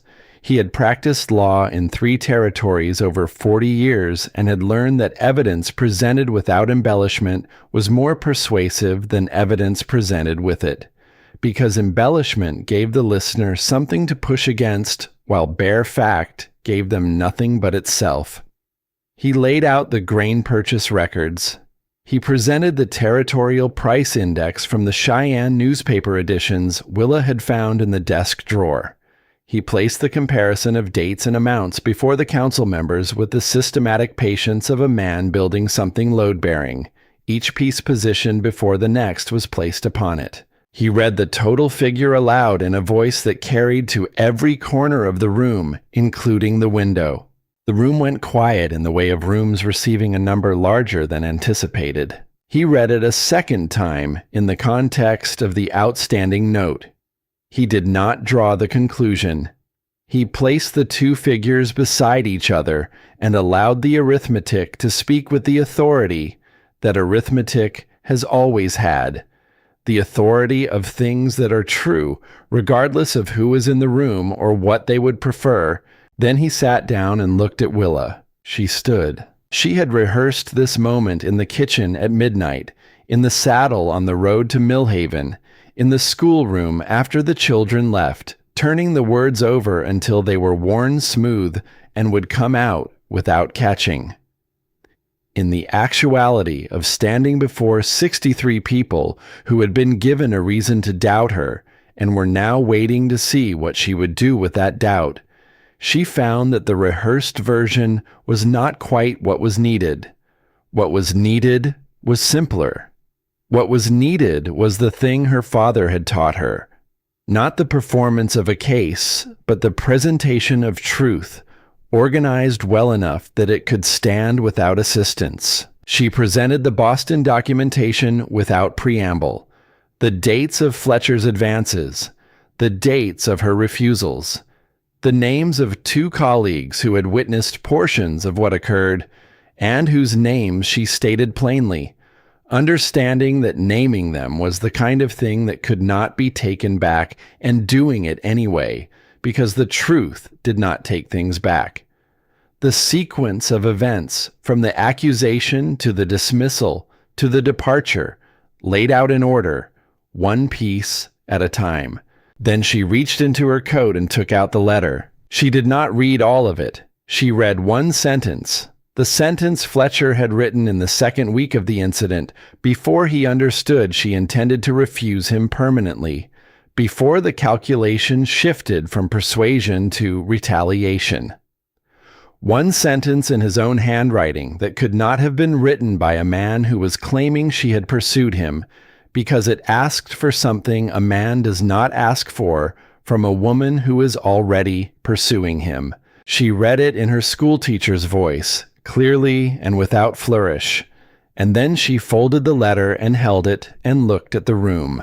Not at Fletcher, not at Vore, at the room, at the people of Millhaven who lived beside her and whose children she taught, and whose judgments she would continue to live with after this evening concluded one way or another. She said, "I did not leave Boston willingly. I left because a man with more social position than integrity dismantled my reputation to protect his own pride. I came to Wyoming because there was nothing left in Boston worth the cost of staying." She let the room hold that for a moment. "I am asking this council to look at what has been placed before them tonight, and to make the decision the evidence supports. Nothing more than that." She sat down. Fletcher Gaines began to rise. Beckett rose at the same instant. He did not move toward Fletcher. He did not raise his voice or make any movement that could have been called anything other than a man standing up in a chair. But there was a quality to the standing, a completeness to it, the stillness of a man who has no doubts about where he is or why, that made the act of rising feel like something considerably more definitive than its physical components. He said, "Let my wife finish." 4 words. Fletcher looked at him for a moment with the rapid calculation of a man reassessing. What he found in Beckett Crane's face was not anger, which could be argued with, and not aggression, which could be reported to authorities. What he found was the complete absence of uncertainty, which could not be navigated around because it had no edges and no gaps and no place to insert a lever. Fletcher sat down. Beckett sat down. Merritt stood one final time and addressed the fraud claim with the precision of a man who had been waiting for the right moment to place the last piece. He cited the specific legal statute applicable in the territory. He named the figure by which the documented overcharge exceeded the outstanding note. He recommended suspension of the note pending referral to the territorial court, and stated that in his professional opinion, the documentation supported a finding of deliberate and sustained commercial fraud. He sat down. The room took a breath and then released it in the low, urgent murmur of 63 people processing more than they had arrived expecting to process. Aldridge called for order. Vore sat with his merchant's face doing the considerable work of containing whatever was occurring behind it. His composure had developed, in the past 20 minutes, the quality of something held together by effort rather than ease. Dorothea Pell had not moved throughout the entire proceeding. She sat against the wall with her hands in her lap, her needlework set aside for once, watching everything with the focused attention of a woman who had been in this town for 30 years and understood that the decisions made in rooms like this one had consequences that outlasted the meetings themselves. She had watched Vore present his case. She had watched Merritt build his. She had watched Willa stand up and read one sentence from a letter in a voice that did not waver and then sit back down without asking for anything except a fair examination of the facts. She looked at Willa now. Willa looked back. Dorothea Pell gave one nod. Not a large gesture. The kind of nod that belongs to a woman who has made a final entry in a ledger she keeps internally and does not share with many people, but which, once updated, stays updated. It was sufficient. The council voted. The margin was not close. The note was suspended pending territorial court investigation. The referral was approved. Aldridge brought the gavel down with the expression of a man relieved to have arrived at the end of something that had been larger than advertised. Vore left the room without speaking to anyone. He walked to the door at the pace of a man who had decided that the pace of his exit was the one remaining thing he could control, and he went through it, and Fletcher followed him, and the room watched them go with the collective attention of a community that had just been given reason to file 2 of its members under a different category than the one they had previously occupied. Outside in the cold street, in the dark air that carried the smell of approaching snow, Beckett stood beside Willa on the wooden sidewalk as the people of Millhaven filtered past them into the night. Some nodded. Some spoke brief words. Some looked at her with the expressions of people recalibrating, the visible work of revision happening in real time. He reached down and took her hand, not with ceremony, not with any awareness of the people still present. He simply reached down and took it the way a man takes the hand of the person he intends to keep beside him, with the directness of someone who has stopped performing the calculation of how things will appear. She looked up at him. He looked down at her. The lamplight from the council room window fell across them both, and the cold moved between them, carrying the first suggestion of the snow that would arrive before morning. And neither of them needed to say anything, because the thing that had needed saying had been said in the room behind them, not in words, but in the act of standing when standing was required. In the act of staying when leaving had been the available option for 11 months. In the act of placing truth before 63 people and trusting it to hold its own weight. It had held. Dorothy Appel passed them on her way to her carriage. She paused. She regarded Willa with the direct evaluating gaze of a woman who had spent 60 years forming opinions about people and had learned to make them accurate. She said, "Come for tea on Sunday, Mrs. Crane. I find I have been wanting a proper conversation." She did not wait for an answer.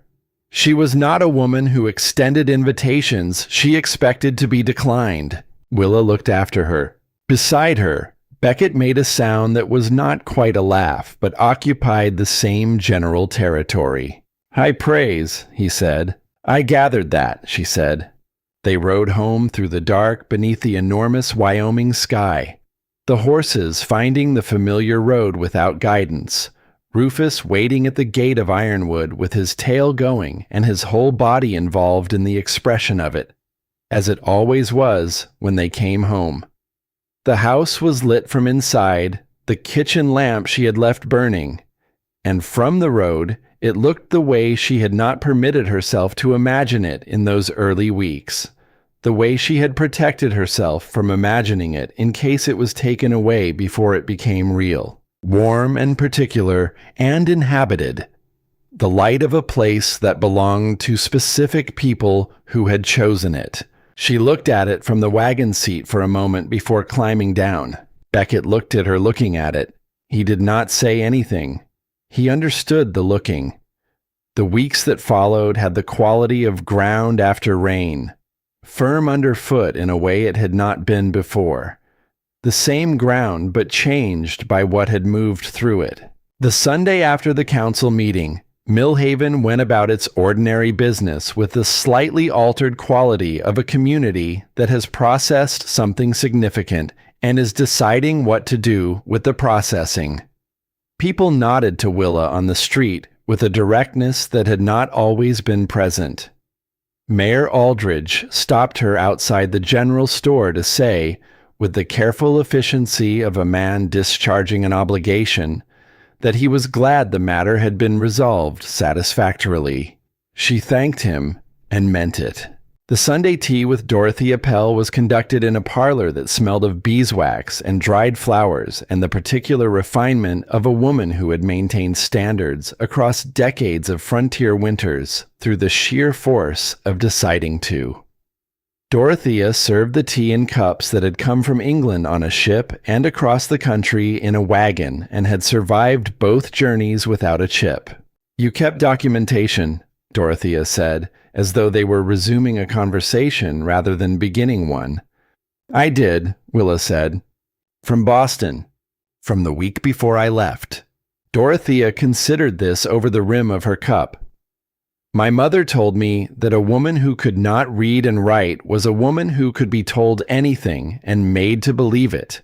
She taught me herself, before there was a school within 50 miles. She set the cup down. Millhaven's children are fortunate in their teacher. It was the longest speech Willa had heard Dorothea make. She understood it as the thing it was, not a compliment exactly, but a declaration of alignment, one careful woman recognizing another across the particular distance that careful women maintain until they decide not to. "Thank you," Willa said. Dorothea refilled the cups without asking whether she wanted more. That, too, was a kind of statement. Vor's store stayed shuttered. The sign above the door swung in the November wind for 2 weeks before someone quietly removed it. The Territorial Court Investigator's report, when it came, named Vor by name and specified the amounts with the precision of a document that intended to follow a man wherever he went next. Merritt said it would. Willa believed him. Some debts traveled. Fletcher Gaines boarded the eastbound stage on a gray Monday morning. Willa watched it from the schoolroom window, the coach pulling away from the station and diminishing down the eastern road until it was gone.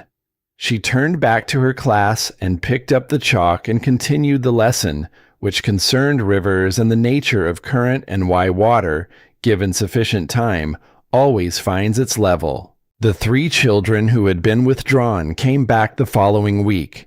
Their parents offered no explanation, and she asked for none.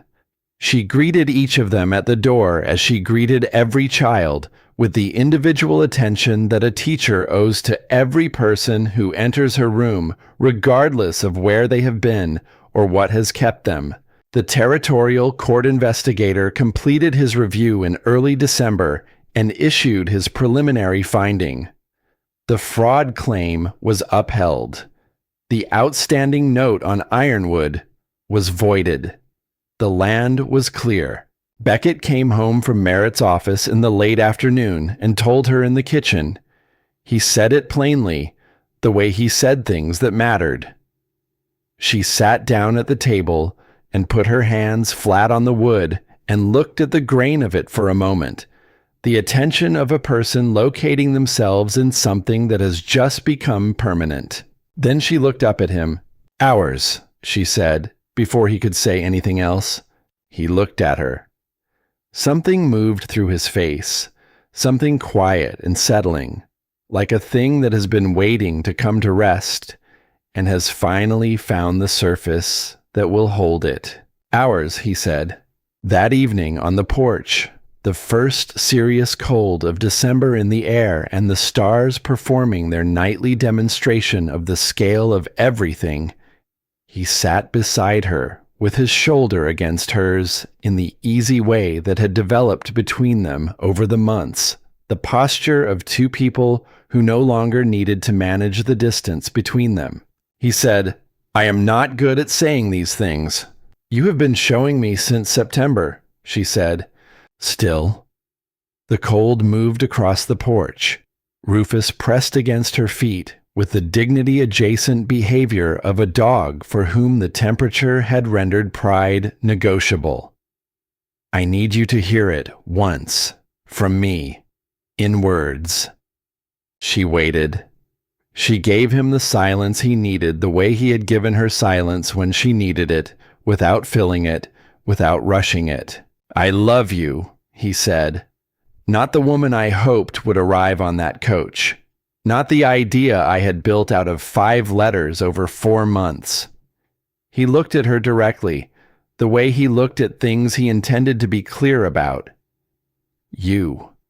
The woman who arrived crying and told me the truth before we reached the end of the road and kept a letter for 11 months in the bottom of a bag because her father taught her that truth needs defending the way a fence needs mending, one post at a time. He paused. That is who I love.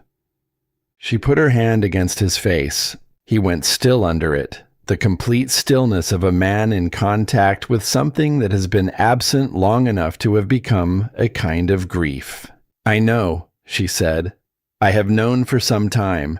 He turned his face slightly into her palm, a small and private gesture, the kind that costs something and is offered anyway. They sat on the porch until the cold became persuasive, and then they went inside, and the house received them the way it had learned to receive them over these months, with the ease of a structure that understood its purpose. She made tea. He put another log on the fire. Rufus repositioned himself closer to the stove with the deliberate economy of a dog who has calculated the optimal distance from a heat source and is not interested in discussion on the matter. The lamp on the table cast the room in the amber light of late evening. Outside, the Wyoming winter pressed quietly against the walls and found them sufficient. The house had been built by a man who understood that the winters were long and the walls needed to be adequate to them, and they were. Emmett, the boy who had been struggling with reading, finished his first complete book on a Thursday afternoon in December. He looked up from the last page with the expression Willa recognized, the expression of someone discovering that a thing they had believed was closed to them was not closed at all, was in fact entirely open, had only required someone to stand beside them long enough for them to find the door. She did not make a ceremony of it. She simply looked at him and said, with the certainty of someone who knew it to be true, that she expected he would read many more. He believed her. She walked home that Thursday afternoon through the first serious cold of December with the book under her arm, because she had decided to bring it home and read it herself again over the weekend, and she was aware of carrying something that was not the book exactly, but was the feeling that had come with the morning, the feeling of a thing working the way a thing is supposed to work, the particular satisfaction of a mechanism that has been given the right conditions and has responded accordingly. She had been a teacher for 6 years before Boston and had known this feeling many times, but she had not been certain, in the months between Boston and Wyoming, whether she would know it again. She had not been certain whether the version of herself that had stood in front of classrooms with confidence and known what she was doing was still available, or had been one of the things taken when the rest was taken. Walking home through the cold with the book under her arm and the schoolroom behind her and Ironwood ahead, she understood that it had not been taken. It had only been waiting, with the patience of things that belong to a person, and cannot ultimately be removed, for the conditions that would allow it to resume. The Wyoming winter settled in earnest in January, the kind that was not a suggestion but a requirement, that asked things of the people who chose to stay and gave back in proportion to what was asked. Beckett moved the cattle to the winter pasture and repaired the roof of the barn and cut wood in quantities that had seemed excessive in October and proved necessary in February. Willa taught school 4 days a week and kept the house and the books and made bread on Saturdays and had tea with Dorothy Appel on the first Sunday of every month. Conversations that turned out to be, after the initial careful navigation of 2 strong-minded women taking each other's measure, genuinely worthwhile. The land held. The school held. The house at the center of it held warmth against the cold, with the solidity of something that has been built to last. In the early weeks of February, she told him. She had been waiting for the right moment and then understood that the right moment was any moment she chose, that she was a woman who had been choosing her moments for nearly a year now and had gotten reasonably good at it. She took his hand at the kitchen table in the lamplight, with Rufus in the corner and the fire in the stove and the winter pressing quietly against the walls of the house. She placed his hand against her. He understood immediately. She watched it move through him, the understanding, the recognition of what it meant, the rapid internal rearrangement of the future from one configuration to a different one. His face did something she had not seen it do before. He laughed. Not the contained, almost smile she had been collecting for months. He laughed the way a man laughs when something larger than he expected lands in a life that had contracted itself around absence for so long that it had forgotten what expansion felt like. The laugh was real, and it was loud, and it filled the kitchen completely, and went out through the walls into the Wyoming winter, and Rufus lifted his head from the floor with the startled expression of a dog who had never heard this particular sound before and was uncertain whether it required barking. He lifted her from the chair and held her, and she laughed too, her face against his shoulder, the two of them standing in the kitchen in the February cold, with the fire burning and the future rearranged. "Careful," she said. He set her down with both hands gentle on her shoulders and looked at her face for a long moment. "I never thought I would have this," he said quietly. "Not again." "Nor I," she said. "Not ever." James arrived in October, on a clear morning when the frost was on the grass and the cottonwood trees along the creek had gone entirely gold, and the sky above Ironwood was the deep, particular blue of a Wyoming autumn that has finished its work and is satisfied with the result. Beckett did not leave her side through the long night that preceded the morning.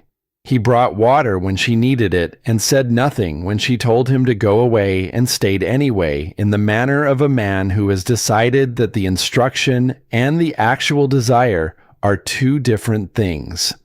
When the first light came through the east window, and the sound that came was not hers, when the voice of something entirely new and startled by the fact of its own existence filled the room, he bowed his head and remained that way for a long moment.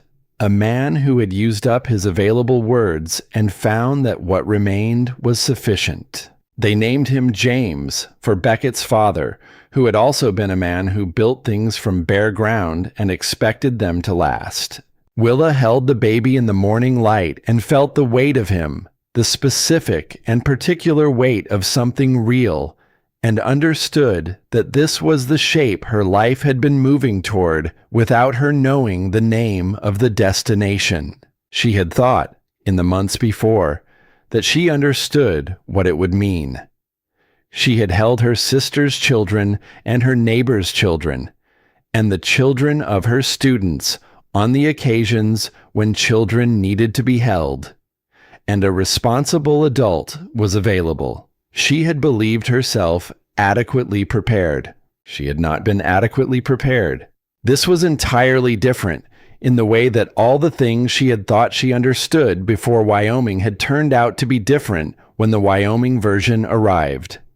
The weight was the same weight she had felt before in other children, but the specific gravity of it was not.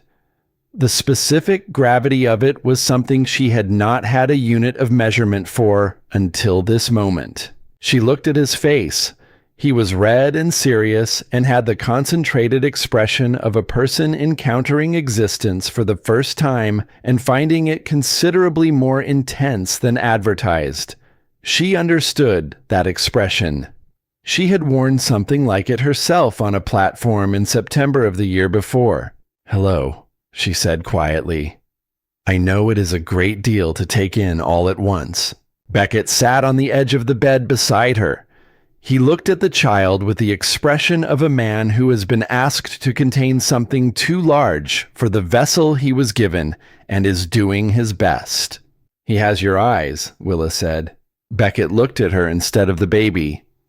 "Good," he said. She laughed softly and leaned her head against his shoulder, and he put his arm around her, and they sat like that in the October morning with James between them and the frost melting off the grass outside the window, and Rufus waiting with unusual patience at the bottom of the stairs, because even he seemed to understand that something had shifted in the order of things, and that patience was, for once, the correct response. The winter came in earnest in December and laid itself across the Wyoming landscape with the complete commitment of a season that does not believe in half measures. The snow covered the fields and the fence lines, and the road to Millhaven, and the roof of the barn with its new boards, and the kitchen garden that would come back in spring, and the house at the center of all of it stood warm and lit, smoke rising from both chimneys, the windows bright in the white dark.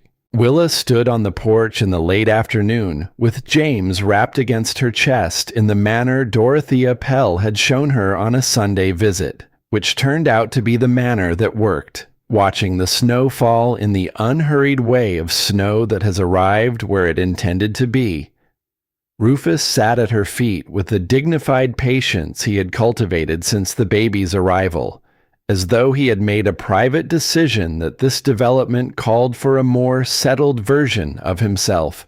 She looked out at the land, at the fence lines that ran straight and true across the white, at the barn with its new boards weathering into the same gray as the old ones, at the eastern slope where the grass grew best and would come back, at the road that curved away toward Millhaven and a schoolroom and 15 children who came back after the first day and kept coming back. She thought about a platform in September of the year before, and a gloved hand cold through its glove, and a man who had said something that had landed in a place braced so long for the opposite that it did not know how to receive anything else. She thought about a room with a latch, a deed on a kitchen table, a cloth with 2 embroidered initials placed carefully in a box, and the box placed where the light could reach it.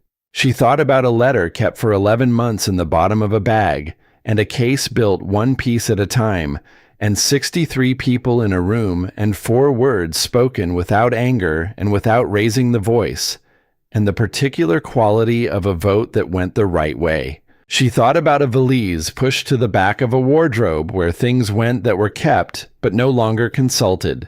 The door opened behind her. Beckett stepped out. He stood behind her and put his arms around both of them, his warmth against the cold. And she leaned back into it and felt James stir slightly in his wrapping and settle again. The snow fell on Ironwood, on the fence lines that had been mended and would need mending again, on the pastures where the cattle were sheltered and the creek where the cottonwoods stood bare now and patient, on the road that led to a town where a schoolroom waited for Monday morning and a wooden box on a parlor shelf held what deserved to be held carefully, and a woman named Dorothea Pell would expect her on Sunday for a proper conversation, Beckett said quietly. The same words he had said on a platform in the September of the year before, to a woman who had traveled a very long way in the wrong direction before finding the right one. "You don't have to pretend with me." She turned her head and looked at him in the last of the afternoon light, his face close and familiar and entirely without the performance that faces sometimes put on when they know they are being observed. "I know," she said. "I knew it from that first moment, when you said it on the platform and meant it." She looked back at the snow falling on her land. "I had been waiting a long time for someone to say it and mean it." He held them both a little closer against the cold. Ironwood Ranch stood in the white silence of a Wyoming winter, solid as the years of stubborn work that had raised it from bare ground, solid as the year that had passed inside its walls, a year of truth spoken plainly and trust accumulated one ordinary day at a time. Two people who had arrived at each other carrying separate damage and had discovered that the damage, honestly examined and not hidden away, had left in both of them exactly the kind of space the other one fit into. Not a fairy tale. Something better than a fairy tale. Something that had been earned.